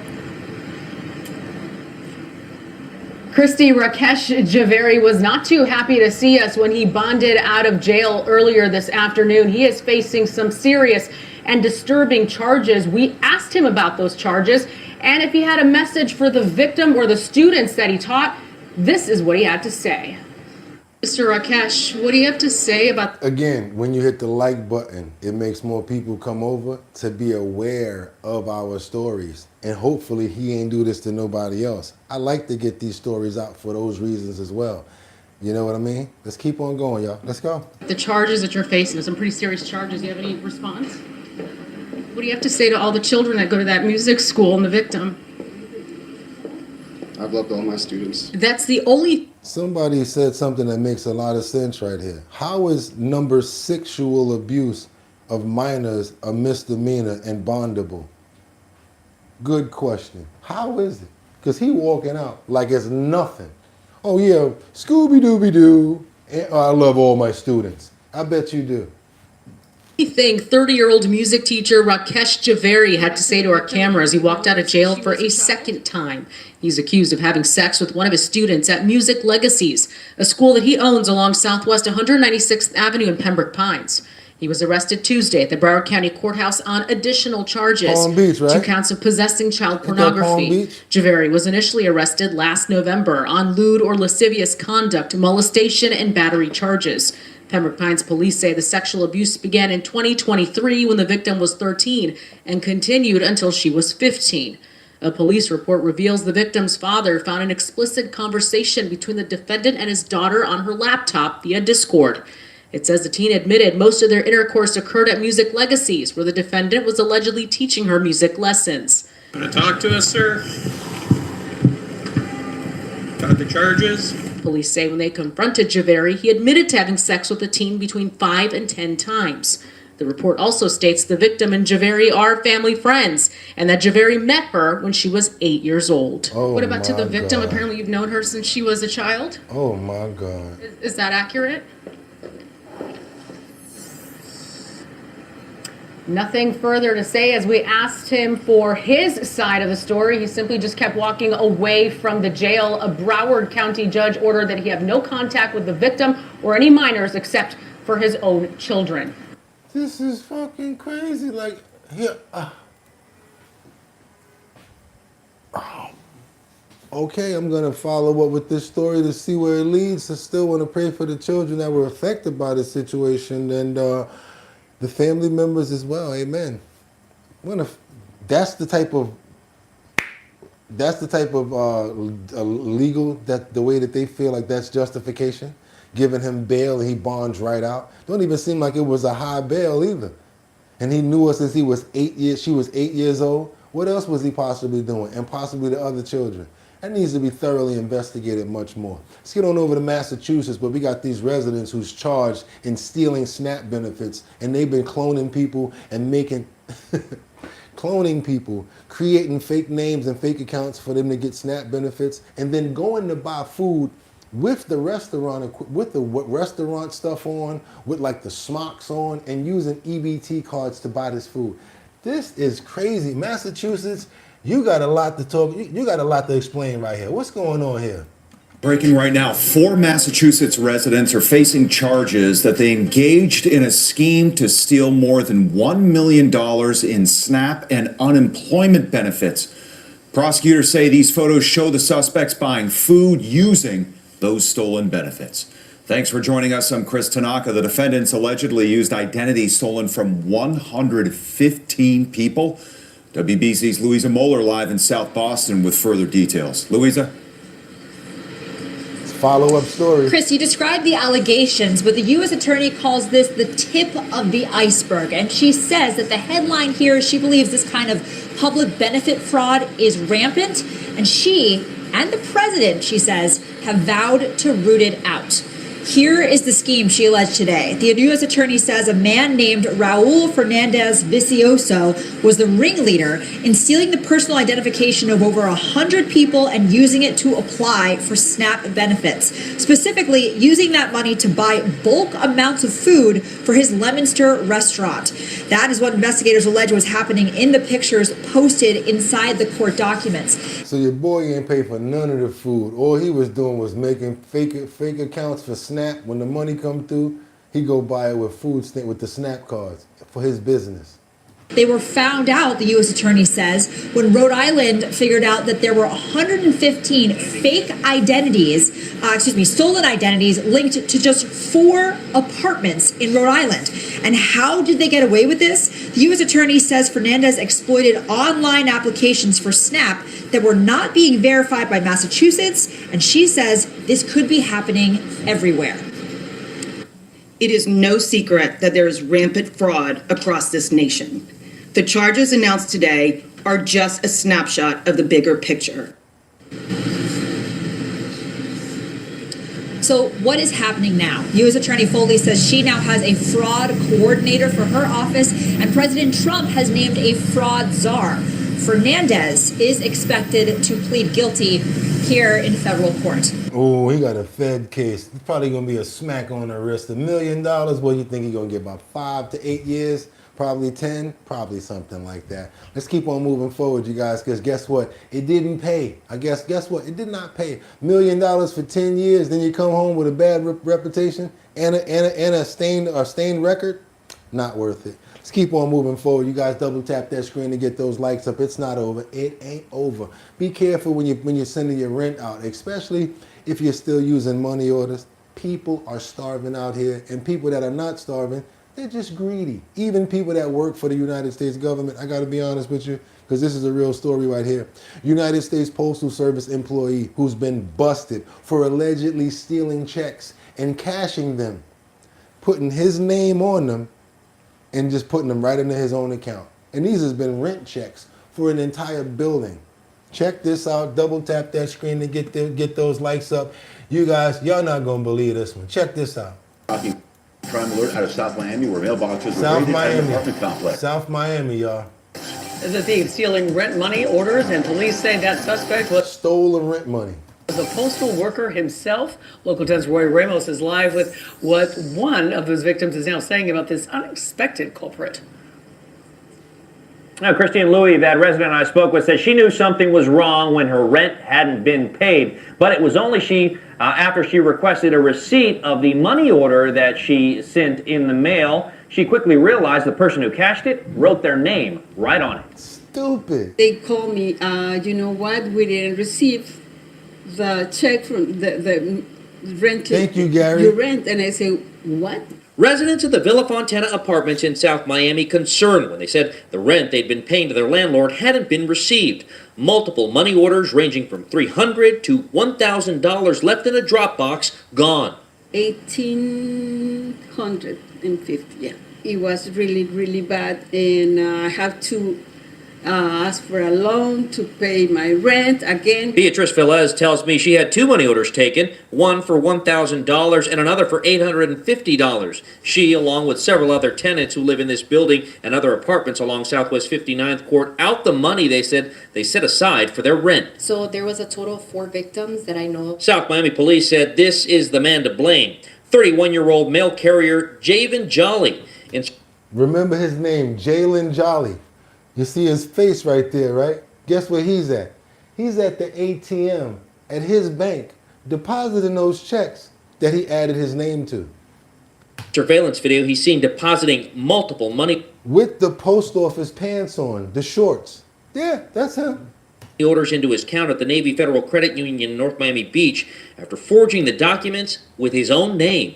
Right next to on the pay to line, he was adding his name to the association's name on the first line and then just cashing it into his personal account. Detective Jackie Del Sol investigated the case and learned how Jolly was able to gain access into the Dropbox filled with checks and money orders from residents. He has the universal key, which opens all the mailboxes. That same day, they put a new Dropbox. Dummy, right? All the tenants I spoke with say upgrades in security have already been made to avoid thefts from happening again. It's police who believe there may be additional people who have fallen victim to the mailman they believe they could trust. I hope that we can recover that money because I think I need it. As for the suspect, well, he does face a number of charges that include organized scheme to defraud to forgery. We're told he has since bonded out of jail. As for the U.S. Postal Service, we've reached out to them as well. They have confirmed his employment with the USPS, but says that he is now on non-duty status. For now, in South Miami, Roy Ramos, local. It's hard to get they say it's really hard to fire somebody from one of those jobs, huh? Once you get one of them civil service jobs, it's really hard to get rid of you, huh? They literally they just changed this position after he did all of this? Oh, man. Oh, boy. Let's double tap that screen and get those likes up. I hope you guys never fall victim to anything like what we just saw. Let's get on over to Ohio in Toledo. We got this woman that catches the DoorDash driver doing something I don't ever want you guys to ever experience. I'm talking about some of the nastiest, the funkiest, the most, especially if she's a little mermaid. You guys remember what I told you was a little mermaid, right? A little mermaid. That means that you're funky, funky, funky, funky from the waist down. It's a kind way of saying that the boxes stink. So I used to say this to my friend. They used to be like, yo, what's up with that chick? I'd be like, yo, bro, she's a little mermaid. And they used to just die laughing. But the woman used to be like, oh, ain't that cute? I like Ariel. And then me and my boy would be like, yeah, well, you need to go take care of that fish smell you're dealing with down there. So keep it in the mind of that right there. I don't ever want to have this ever happen to me or you guys. I'm hoping it's not Fishington or salmon smelling, but Lord knows, you have no idea. We got a Toledo woman who catches the DoorDash driver on camera before a food delivery. Guess what she was doing? Tonight, we begin with the DoorDash delivery caught on camera that's raising serious concerns tonight about food safety. A Toledo woman says she watched in real time as her delivery driver did something she calls disgusting before dropping off the food. 13 Action News reporter Alexis Means has the video. She's live with the story tonight. Alexis? Well, the customer told me that this is something no one wants to see before their meal is delivered. A Toledo woman says she'll never order food delivery again after her Ring camera caught something disturbing. Ring camera video shows what appears to be a DoorDash driver with her hand down her pants. Ashley May says her food was delivered Monday just after 5 p.m. I ordered my DoorDash, and when it arrived, I was watching it on my camera, and I seen the person who delivered it reach like inside of their pants and itch or something for a little while, and then they used the same hand to like set my food down and then proceeded to take a picture and leave. May says she couldn't believe what she saw. I was like, I didn't see what I just seen, so I like rewinded it to make sure, and it was And notice how she keep doing stuff like this with her legs, so it might be like sweaty down there, so she's trying to like get her pants back to the way that they was or whatever, comfortable, after she dug her hand down in the crotch. And Lord knows what that hand smells like. I'm talking about that hand is like Magneto's. It's got the heat of Johnny Flame on it. It's just intense. This woo, woo. It's got the power of the Infinity Glove. The funk it's just crazy. I'm talking about serious funk probably going on right here, y'all. Check this out. Absolutely that. She did not eat the food. I went out there with like garbage bags over my hands and just like threw it right in the dumpster. I took it right to the trash. She reported the driver to DoorDash. They were giving me a refund within like 5 to 7 business days, and then they contacted me today with, they still gave me $50 worth of credit on my account, so probably won't use it, but it's there. DoorDash issued this statement to 13 Action News. This behavior is unacceptable. We immediately took action to deactivate the dasher and have contacted the customer to make things right. Restaurants get inspected, but delivery drivers, the health department says, that's a different story. Yo, you should see some of the stuff that I see some of those guys doing in the building when they bring the food.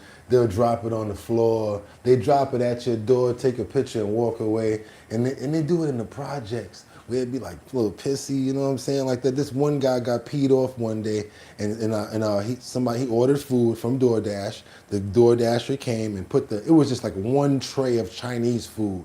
And he didn't even have the bag like closed. It was like kind of open. Put it right there and took the picture. And then the guy came out and was like, yo, I mean, you could have knocked on the door or something. Like, put it on the doorknob. Don't leave it on the ground like that. I mean, come on now. Let's keep on moving, you guys. Y'all got to be a little more cleanly when it comes down to people's food. You have to be respectful. Trying to get a tip from people, that is a very important situation right there when somebody's eating something. Respect people. You can't be playing around with people's food. That's why myself, I only really eat from like halal or, you know what I'm saying, like people that pray over their food and stuff like that. I go down to certain places that I know that they really, you know, take pride in what they got going on. Maybe a little more expensive, but I have pride and respect for myself as well. A spokesperson issued us this statement. Toledo Lucas County Health Department food inspectors work closely with operators to ensure proper food safety practices inside the facility. However, once food leaves the establishment, these safeguards are no longer guaranteed. Some of these guys probably ain't bathed in weeks. They sleep in their clothes. Grab that helmet, go right back for that bike. They out there in the snow, pushing against each other, trying to fight against each other, trying to get the next ride. Even those guys, I gotta say, it's like they don't get that much time to spend with your food. But you know, gotta be real careful about who you trust with what's going in your body, you guys. What's going in our temples. Once you respect it, it will respect you back, give you more years on your life as well as much more. Now, I'd like to get you guys into some health, some benefits of what? Coffee. You guys any coffee drinkers out there? Maybe after this study and what I show you, you might start to get yourself a cup of Joe. I think I'm gonna go to Starbucks today and get myself a cup of Joe. Thank you so much, Tanya, for the $4.99 super chat. I appreciate you guys. I bought a suit the other day with the money y'all gave me. Now what? Thank you. Let's keep on moving forward, y'all. I want you guys to see the benefits of coffee. If I can get you an extra day on your life, let's go. Let's go. Let's take what we can get. Here's some news that'll put a little extra pep in your step. A cardiac study out of Australia suggests your morning cup of coffee may be healthier for you than previously thought, with benefits that include lowering your blood pressure, reducing inflammation, and even helping with certain types of heart arrhythmias like atrial fibrillation. Joining us now to give his expertise on the study is cardiologist Dr. Kyle Feldman. Dr. Feldman, thank you so much for joining us. It's great to see you. Cheers to you this morning as we talk about coffee. Tell us more about the findings in the study. Now, I know I got somebody right now that's drinking coffee, or they're coming to the end of their cup, and they're looking at this study, and they're making this the excuse to go get some more coffee. Thank you so much, Heather Thomas. I really appreciate you. Everybody, show Heather some love. I appreciate Heather. You know, it was a very positive study, and I think they weren't expecting the findings they found necessarily, but were just interested in, studying these patients, especially those that have this underlying arrhythmia of atrial fibrillation. And it's a population that we have often told to avoid coffee and caffeine in general for fear of recurrence. But, based off their study results, it looks like it's a good thing for them. With lots of positive benefits in general, but also with a reduction in atrial fibrillation. Yeah, how about that? And according to Johns Hopkins University, it goes beyond atrial fibrillation patients. Some coffee benefits may include living a longer life, processing glucose better, less likely to develop heart failure, less likely to develop Parkinson's disease, and not as likely to suffer a stroke. Also, it may decrease your risk of getting Alzheimer's, according. Now leave us alone when we want to drink our coffee now, all right? We got a screenshot on our phone. Y'all can go ahead and screenshot this right now for all those people talking about, how come it got to be a large? Would you leave me alone? I like coffee, all right? All right? Into Johns Hopkins. So how much coffee are we talking about? How much coffee do we need to drink to see this type of results? So they've been looking at it recently, and there's been a couple of recent studies that do suggest if you consume up to 3 to 5 cups of coffee, specifically more so in the morning, to not really impact your sleep habits, that provides a significant health benefit. And as you said, reducing both death from a general cause as well as a heart cause. Now, do me a favor. I ain't say nothing about the sugar or all that cream that you guys be putting in there. We didn't say that. We got people that said that they stopped drinking coffee. I understand that. But we're not talking about those people that get over there and get the hazelnut, and then they want to open 4, 5, 6 packs of the cream or the carnation. Y'all know what I'm talking about. All that sugar. No, tell yourself you don't need all that. Start to moderate, go backwards. 1, try to find an alternative, maybe something that's good, that's not gonna hurt you. A little bit of cream or whatever like that, and that's it. We gotta start to make sure that we are starting to regulate certain things. It's not the coffee, it's what we're putting in it. It's not the food, it's what we're putting in it. Let's keep on going, y'all. 3 to 5 cups of coffee a day. You're speaking mine and Todd's language, waking up at however early in the morning we wake up. That's certainly what we need. I remember that when I was pregnant, Dr. Feldman, they said no more than 12 ounces. With all of the recent information regarding benefits of coffee for all the moms listening out there, is that still true? Very acidity, you're right. You do want to be careful in pregnancy, especially because of the caffeine consumption. So in general, it's recommended no more than 200 milligrams of caffeine a day if you're pregnant. You can increase that to 400 milligrams of caffeine a day if you're not pregnant. What about energy? That's it. Drinks. Could that type of caffeine in energy drinks have the same benefit as drinking a cup of coffee? No.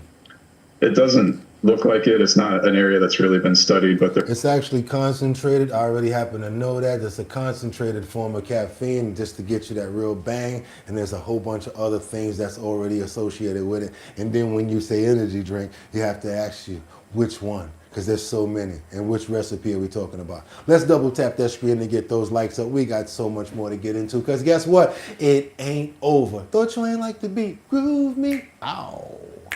Baby. What I want to tell you guys right now is sometimes there's always warnings about things. Sometimes they might say in a video, these are the 8 brands to be careful about. What I want you guys to do is when they say that, We have to go into every single reason for why they're saying that about every single brand. One might be saying something about child labor. Another one might be saying something about another situation as to why they're telling you not to deal with these brands. But we like to try to shed the light on anyone or any other videographers who put these videos together, because if they're going to benefit us, I like to share it with you guys. We got another one. U.S. meat brands you might want to avoid. Allegedly. I always give you the names before we get into it because the clip is pretty long. Let's go. You ready? Hormel, Purdue, JBS, Caesar River Farms, some Walmart, Foster Farms, Tyson, and Bruce Pack. Certain ones like Purdue, they had situations that came back to salmonella in certain periods. When it came down to Tyson, they had certain scares in different places. Some are still extended in some areas. But what I really got out of this entire report is I got to really start paying attention to the labels as well as the companies, as well as the manufacturers. Because just because one brand gets, let's say, closed down because of some poisoning or something happens, that doesn't mean that the manufacturer does not process 5 or 6 different brands. Manufacturers manufacture many different types and many different brands under their umbrella.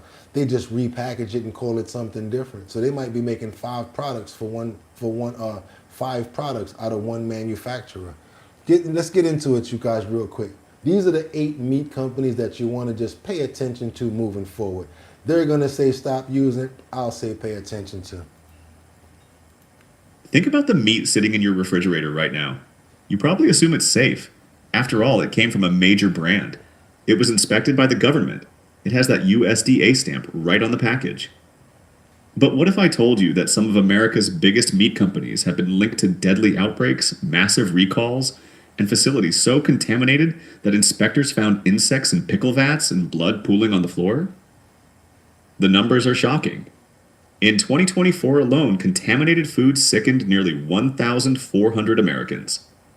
Hospitalizations more than doubled compared to 2023, jumping from 230 to 487. Deaths surged from 8 to 19. And 98% of those illnesses came from just 13 outbreaks. Many of those outbreaks were traced back to meat products from companies you know. Companies whose products fill grocery store shelves from coast to coast. Companies that process billions of pounds of beef, pork, and chicken every year in massive industrial facilities where contamination can spread to thousands of products before anyone realizes there's a problem. The meat industry is dominated by a handful of giant corporations.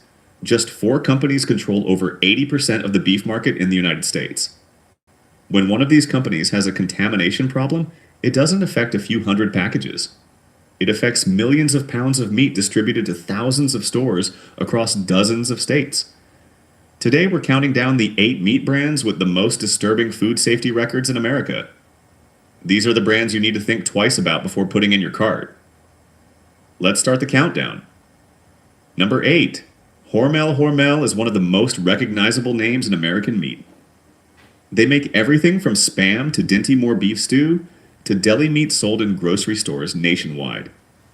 But in October 2025, Hormel issued one of the largest meat recalls of the year. The company recalled nearly 5 million pounds of frozen chicken products because they were contaminated with pieces of metal. The metal came from a broken conveyor belt used in production. The recall affected chicken breast and thigh products distributed to hotels, restaurants, and institutions across the country. Now, again, I never thought about just looking into something like that. Like, what would make me think, oh, let's look into meat companies or whatever, but to know that a piece of metal was inside of meat that came from a broken conveyor belt, I never even heard about that being reported. Over a 7-month period. Multiple food Are you researching dental implants? There's a lot of dental offices that'll talk about doing their teeth. Service customers had complained about finding metal in their chicken before the recall was finally issued. This wasn't Hormel's first contamination problem.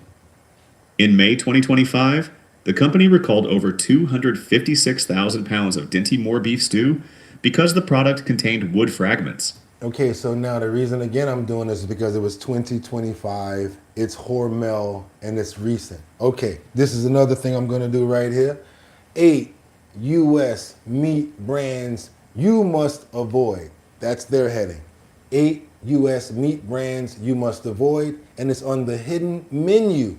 The reason why I'm telling you guys this, because I would like for you to watch the entire video in its entirety when you get time, not right now. This way you can see the different stories about each and every different brand of why they're saying this, and come up with your own assessments and assumptions of what you want to do when it comes down to these various companies, how you want to proceed in moving forward. Of course, continue to educate yourself, but maybe the child labor thing is not as much as important as the wood. You get what I'm saying, as the wood fragments and the metal fragments and things like that, because that's ingestion, and that's just that's moral situations as well as civil.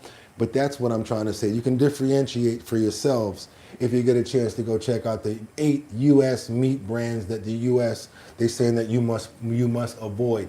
Again, when it comes down to manufacturing, this plant may manufacture 5 or 10 or 20 different products under the same manufacturing umbrella. Let's keep on moving forward. In 2018, Hormel recalled nearly 230,000 pounds of canned pork and chicken products contaminated with metal pieces. The pattern is clear. Foreign objects keep ending up in Hormel products. Metal, wood, materials that have no business being anywhere near food. Hormel is a Fortune 500 company with over 20,000 employees. They have the resources to implement rigorous quality control. Yet contamination incidents keep happening. Number stores across 10 billion chicken producers in the United States. Purdue Farms is one of the largest chicken producers in the United States. The company was founded over a century ago and is worth more than $10 billion. Their chicken products are sold in grocery stores across America. In August 2024, Purdue recalled over 167,000 pounds of frozen chicken nuggets and tenders after consumers reported finding metal wire embedded in the products. It's a meat producer in the United States. The company salmonella outbreaks in 2004 and 2012. The pattern of contamination and delayed response raised serious questions about Foster Farms' commitment to food safety. Foster Farms. Number 2, Tyson Foods. Tyson Foods is the largest meat producer in the United States. The company processes beef, pork, and chicken at facilities across the country. Their products are sold under brand names including Tyson, Jimmy Dean, H+OUR Farm, and Ballpark. Again, you think that, oh, I'm not going to buy the Tyson, but they make this, they make that, they make this. That's what I'm saying. We putting it in our bodies, man. We really got to start paying attention to where it's coming from. Let's double tap that screen and get those likes up. You guys got all that information right there. Y'all got y'all homework. Also, don't even believe them. Question everything to make sure that you're getting the best results. Let's keep on moving forward. Do your boy a favor. I really would appreciate it. Let's hit that like button by double tapping that screen. And do me a favor, give me all the money in your pockets. No. Actually, subscribe to the channel. Become a member. And hit that notification bell down there so that you know when we're on. How come Jasmine Crockett is kind of contradicting herself? We're about to take a hit right now when it comes down to copyright, and I'm okay with it. Why? Because it was all good just a week ago. Boom. Doom, doom, doom. Thank you so much for the $2 super chat. Good morning, and thank you for the information. Thank you so much, David. Everybody, $2 is $2. Show some love to David over there. Don't play around. David Mercado, we appreciate you. That's right, Jasmine.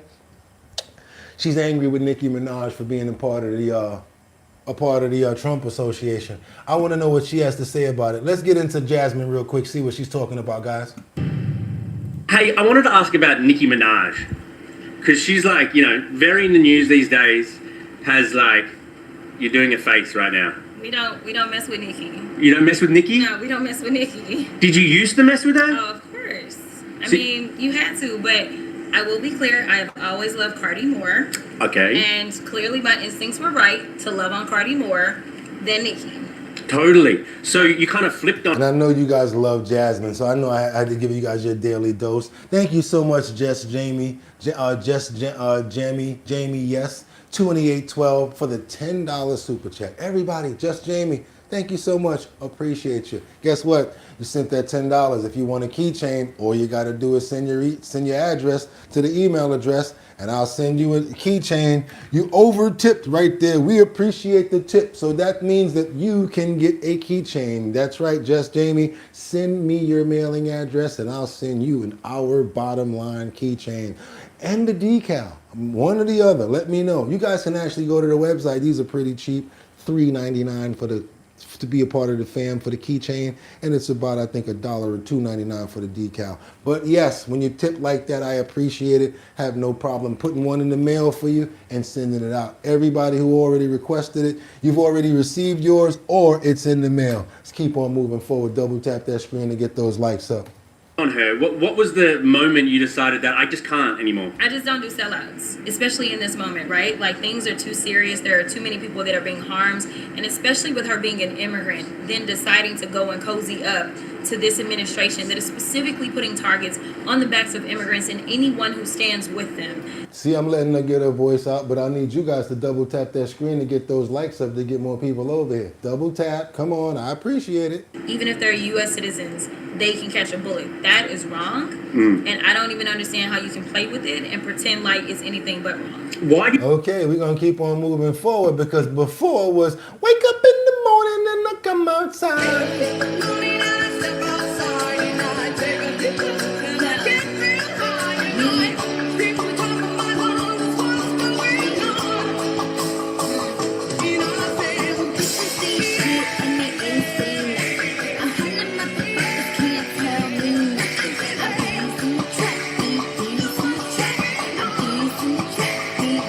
Woo, somebody mad. I told you I'm gonna take the hit for that. I know they gonna get me, but it's all good. It's worth it. It was worth it.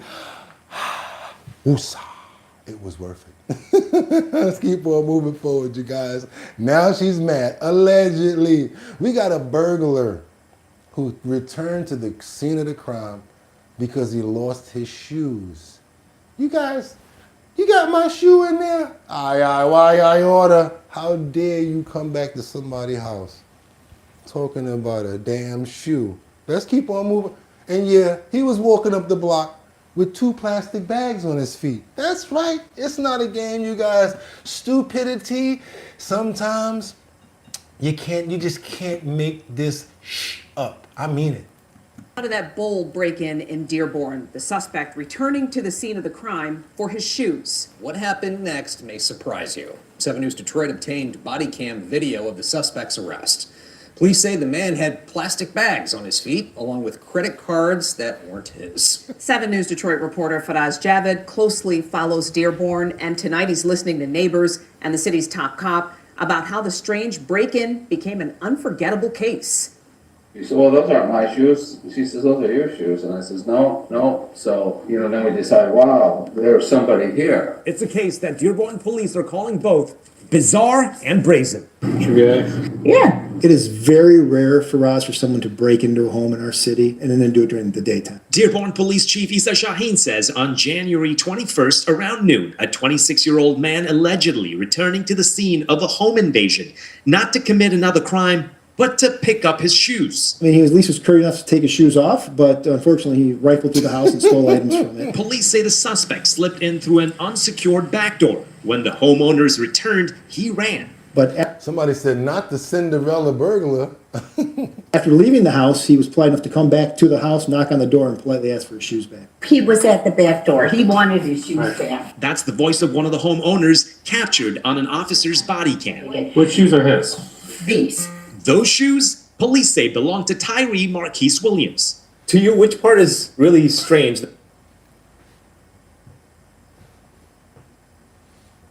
There's no explanation for this. There's no understanding. There's no description. But I tell you one thing, when you look up stupid in a dictionary, this needs to be the new face. The fact that he removed his shoes, or the fact that he came back and asked for his shoes? Yeah, they're both pretty strange for us. I think coming back was probably a little weirder. We found him a few blocks away. He wasn't hard to identify because he had plastic bags on his feet. Yep, an hour later. This fool got grocery bags on his feet from the 7-Eleven up the block. Officers arrested Williams a street over. caught wearing plastic bags on his feet. Put your hands up right now. When we arrested him, not only did we find some evidence from that home invasion, but then from another house break-in that happened a few weeks earlier. What was found? This fool walking in the snow with 7-Eleven bags on his feet, with Walmart bags on his feet. On it. So he had credit cards and some cash that tied him to both home invasions. Oh, This home surveillance video shows Williams walking without shoes through a backyard during the latest break-in. How crazy was it to hear that he came back for his shoes? Very crazy. David Solanic lives a few homes down from the recent break-in, but he's not too concerned. First Street is fairly safe. All the neighbors are fairly comfortable. We don't have a lot of issues here. Is the police spying? I don't think he, oh my God, they got him off the streets. This is crazy. Now I got a question coming from China. Why are the crying horse toys going viral in China? The crying horse toys. They're going viral. Sometimes a mistake can actually be a good thing. Check this out, you guys. Double tap that screen to get those likes up. Let's go to China. Well, it's almost time to ring in the Lunar New Year, the year of the horse. And while some people in China are celebrating, others are embracing a more melancholy start to the year. This plushie, which is being called Crying Horse, is flying off the shelves after a worker mistakenly sewed the smile on upside down. But NBC News correspondent Janice Mackey-Freyer shows us how the stuffed animal is helping turn frowns upside down. With the Lunar New Year approaching February 17th, China is decorated in Good traditional morning. red and gold. This year marking the year of the horse in the Chinese zodiac, with an unlikely icon trotting into the spotlight. Let's double tap that screen to show your love and support for Our Bottom Line, the most hardest working mods in here, the family, the co-host. And also, when you hit that like button, believe it or not, you're liking yourself because you're showing your appreciation, and that shows respect. Thank you so much. And looking not so happy about it.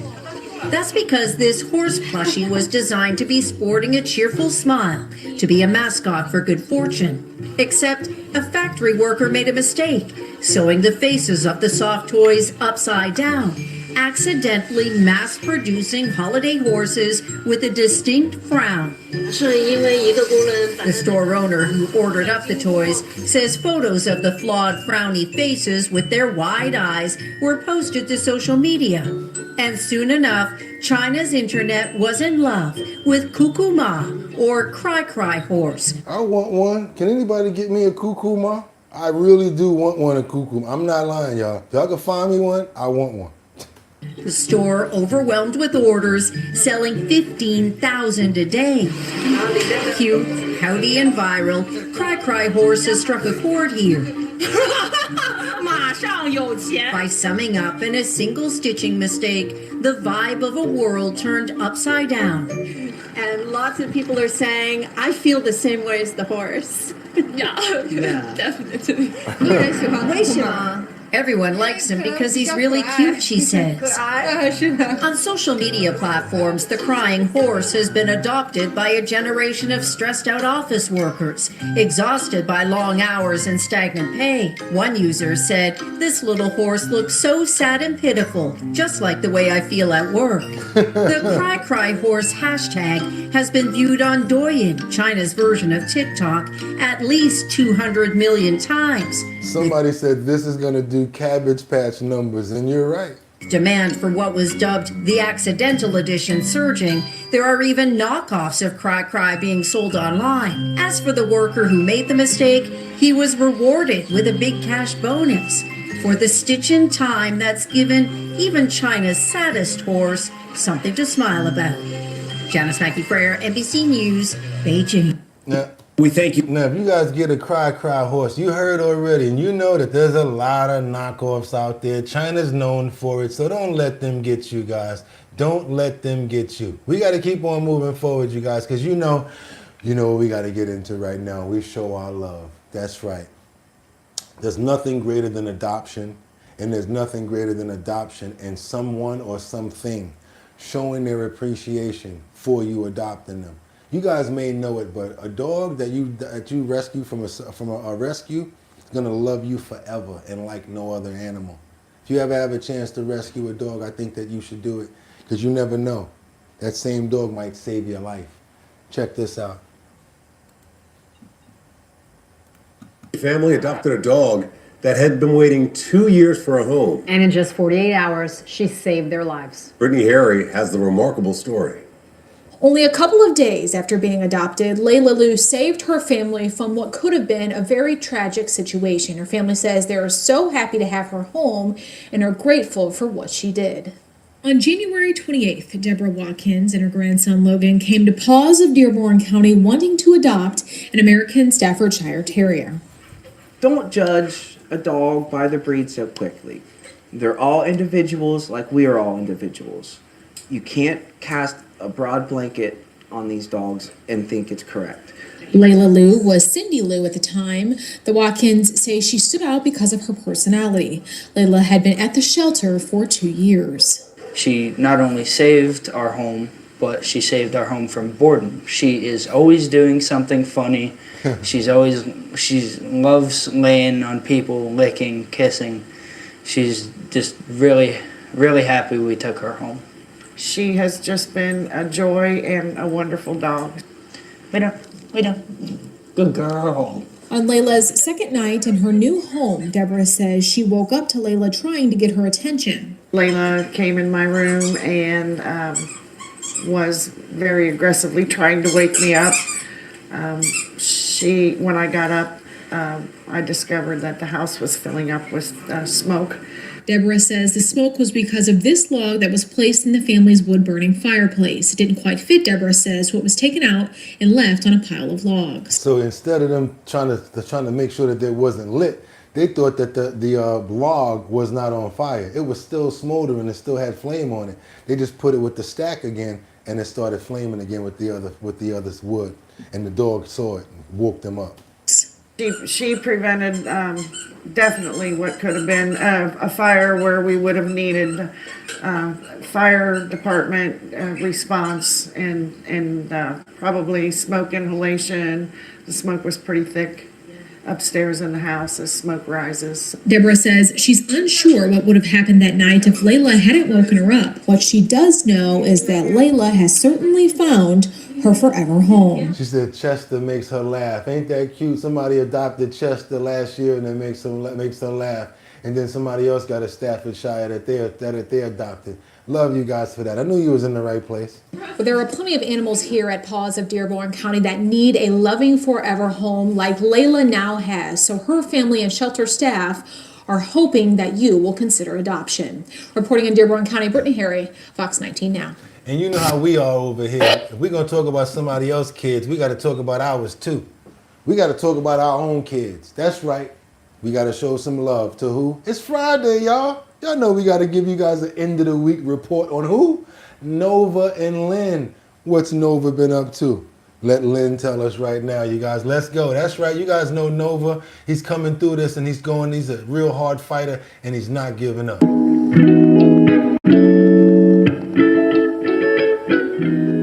Look at those legs moving in the back, y'all.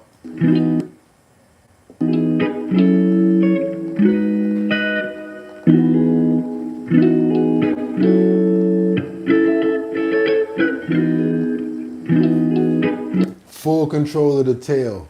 Right and left back leg moving. My prediction, I told you by the spring, he's going to be doing his thing.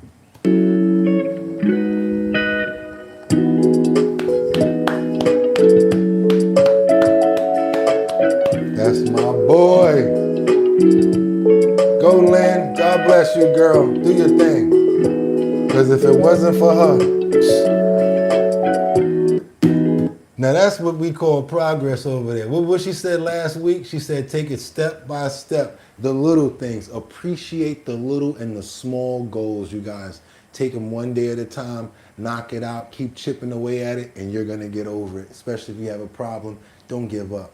Get God and go harder. And if you're trying to make some money, hit that link in the description so you will be able to make up to $740. That's right, you'll make some money off of those surveys, and I will too. Told you guys all of those Jeffrey Epstein files. There's a link for that also in the description. Also much, much more. My email address and much, much more. And if you're trying to get your business out there, you're trying to promote it, get more people to come over to you, all you got to do is send over your promos to us at our email address. That is bridgethisllc@gmail.com. Like the Brooklyn Bridge. That's bridge. This, not that, but this.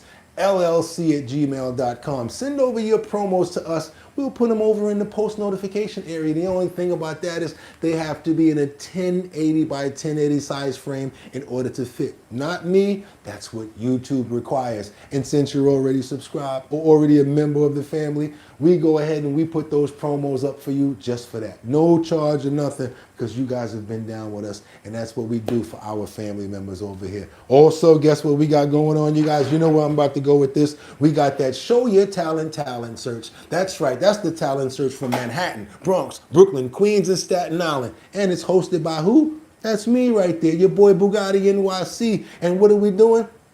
It's the Show Your Talent search, and it's sponsored by Big Drip Hard Punch. That's www.drinkbigdrip.com. Go on over to the website, go to the first page, put your email address in the email slot, and you'll be updated on where we're going to be, when we're going to be doing this talent shows, and guess what? You'll even be able to come on. You don't have to be in Manhattan, Bronx, Brooklyn, Queens, or Staten Island. You can be anywhere. Because once you hit that go live button, everybody will be able to see you. And if you win, boom, $250. That's right. Once we get everybody together, 5 boroughs and 1 person online, that's right, you guys see it down there. You're going to be competing for $1,000. The winner will walk away with an additional $1,000, whether it's an individual or a group. Again, if you want to be part of the Show Your Talent search, that's going to be DJ'd by DJ Don Dada, formerly of Black Ink Crew, and also an executive producer now of television shows. I'm happy, I'm proud of you, girl. Glad to see you doing your thing out there. And guess what? We totally support you because you're family as well. That's right, DJ Don Dada, Donna Marie Lombardi. Get it right. You guys know what I'm talking about. And guess what? You know what we're about to say right now, you guys. We got to get those prayers up. It's Friday, but I want to make sure that we got to get out of here secured, we get out of here healthy, and we take care of our family as well as those animals. So that's who we're praying for and what we're praying for. Who am I praying for right now? Let's get those prayers up for liberty and justice and Casey. Also, I see, who's that right there? Is that Zion's? Batty Lynn, also Kelly. Okay, who's that? Oh, that's my girl, Rebecca Lanyan Bueno, who gets a separate prayer for all of her reports, all of her doctors, so that she gets a crazy clean bill of health, and they don't even know what came over her because she doesn't even have any problems anymore. Or we're going for that, and we're trying to pray for you, girl. We know we're here with you every single day, and we're here for you. We love you, Rebecca Lanyan Bueno. Nikki, Summer, also, we see, who's that right there? Is that Beetle? I see Kelly up in the building. Audrey. I see, who's that right there? Summer. Oh, we got Summer in here too. Paula.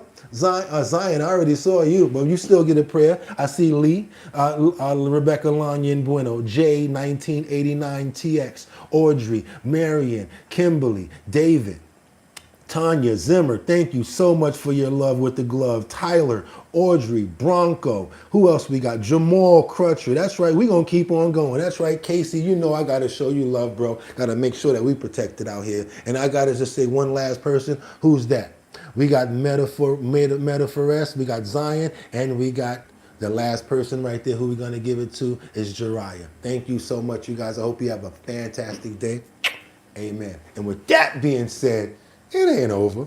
I'll be here tomorrow, 6 o'clock, right here. More trending topics, current events, the #1 host and the #1 co-host and family on YouTube history.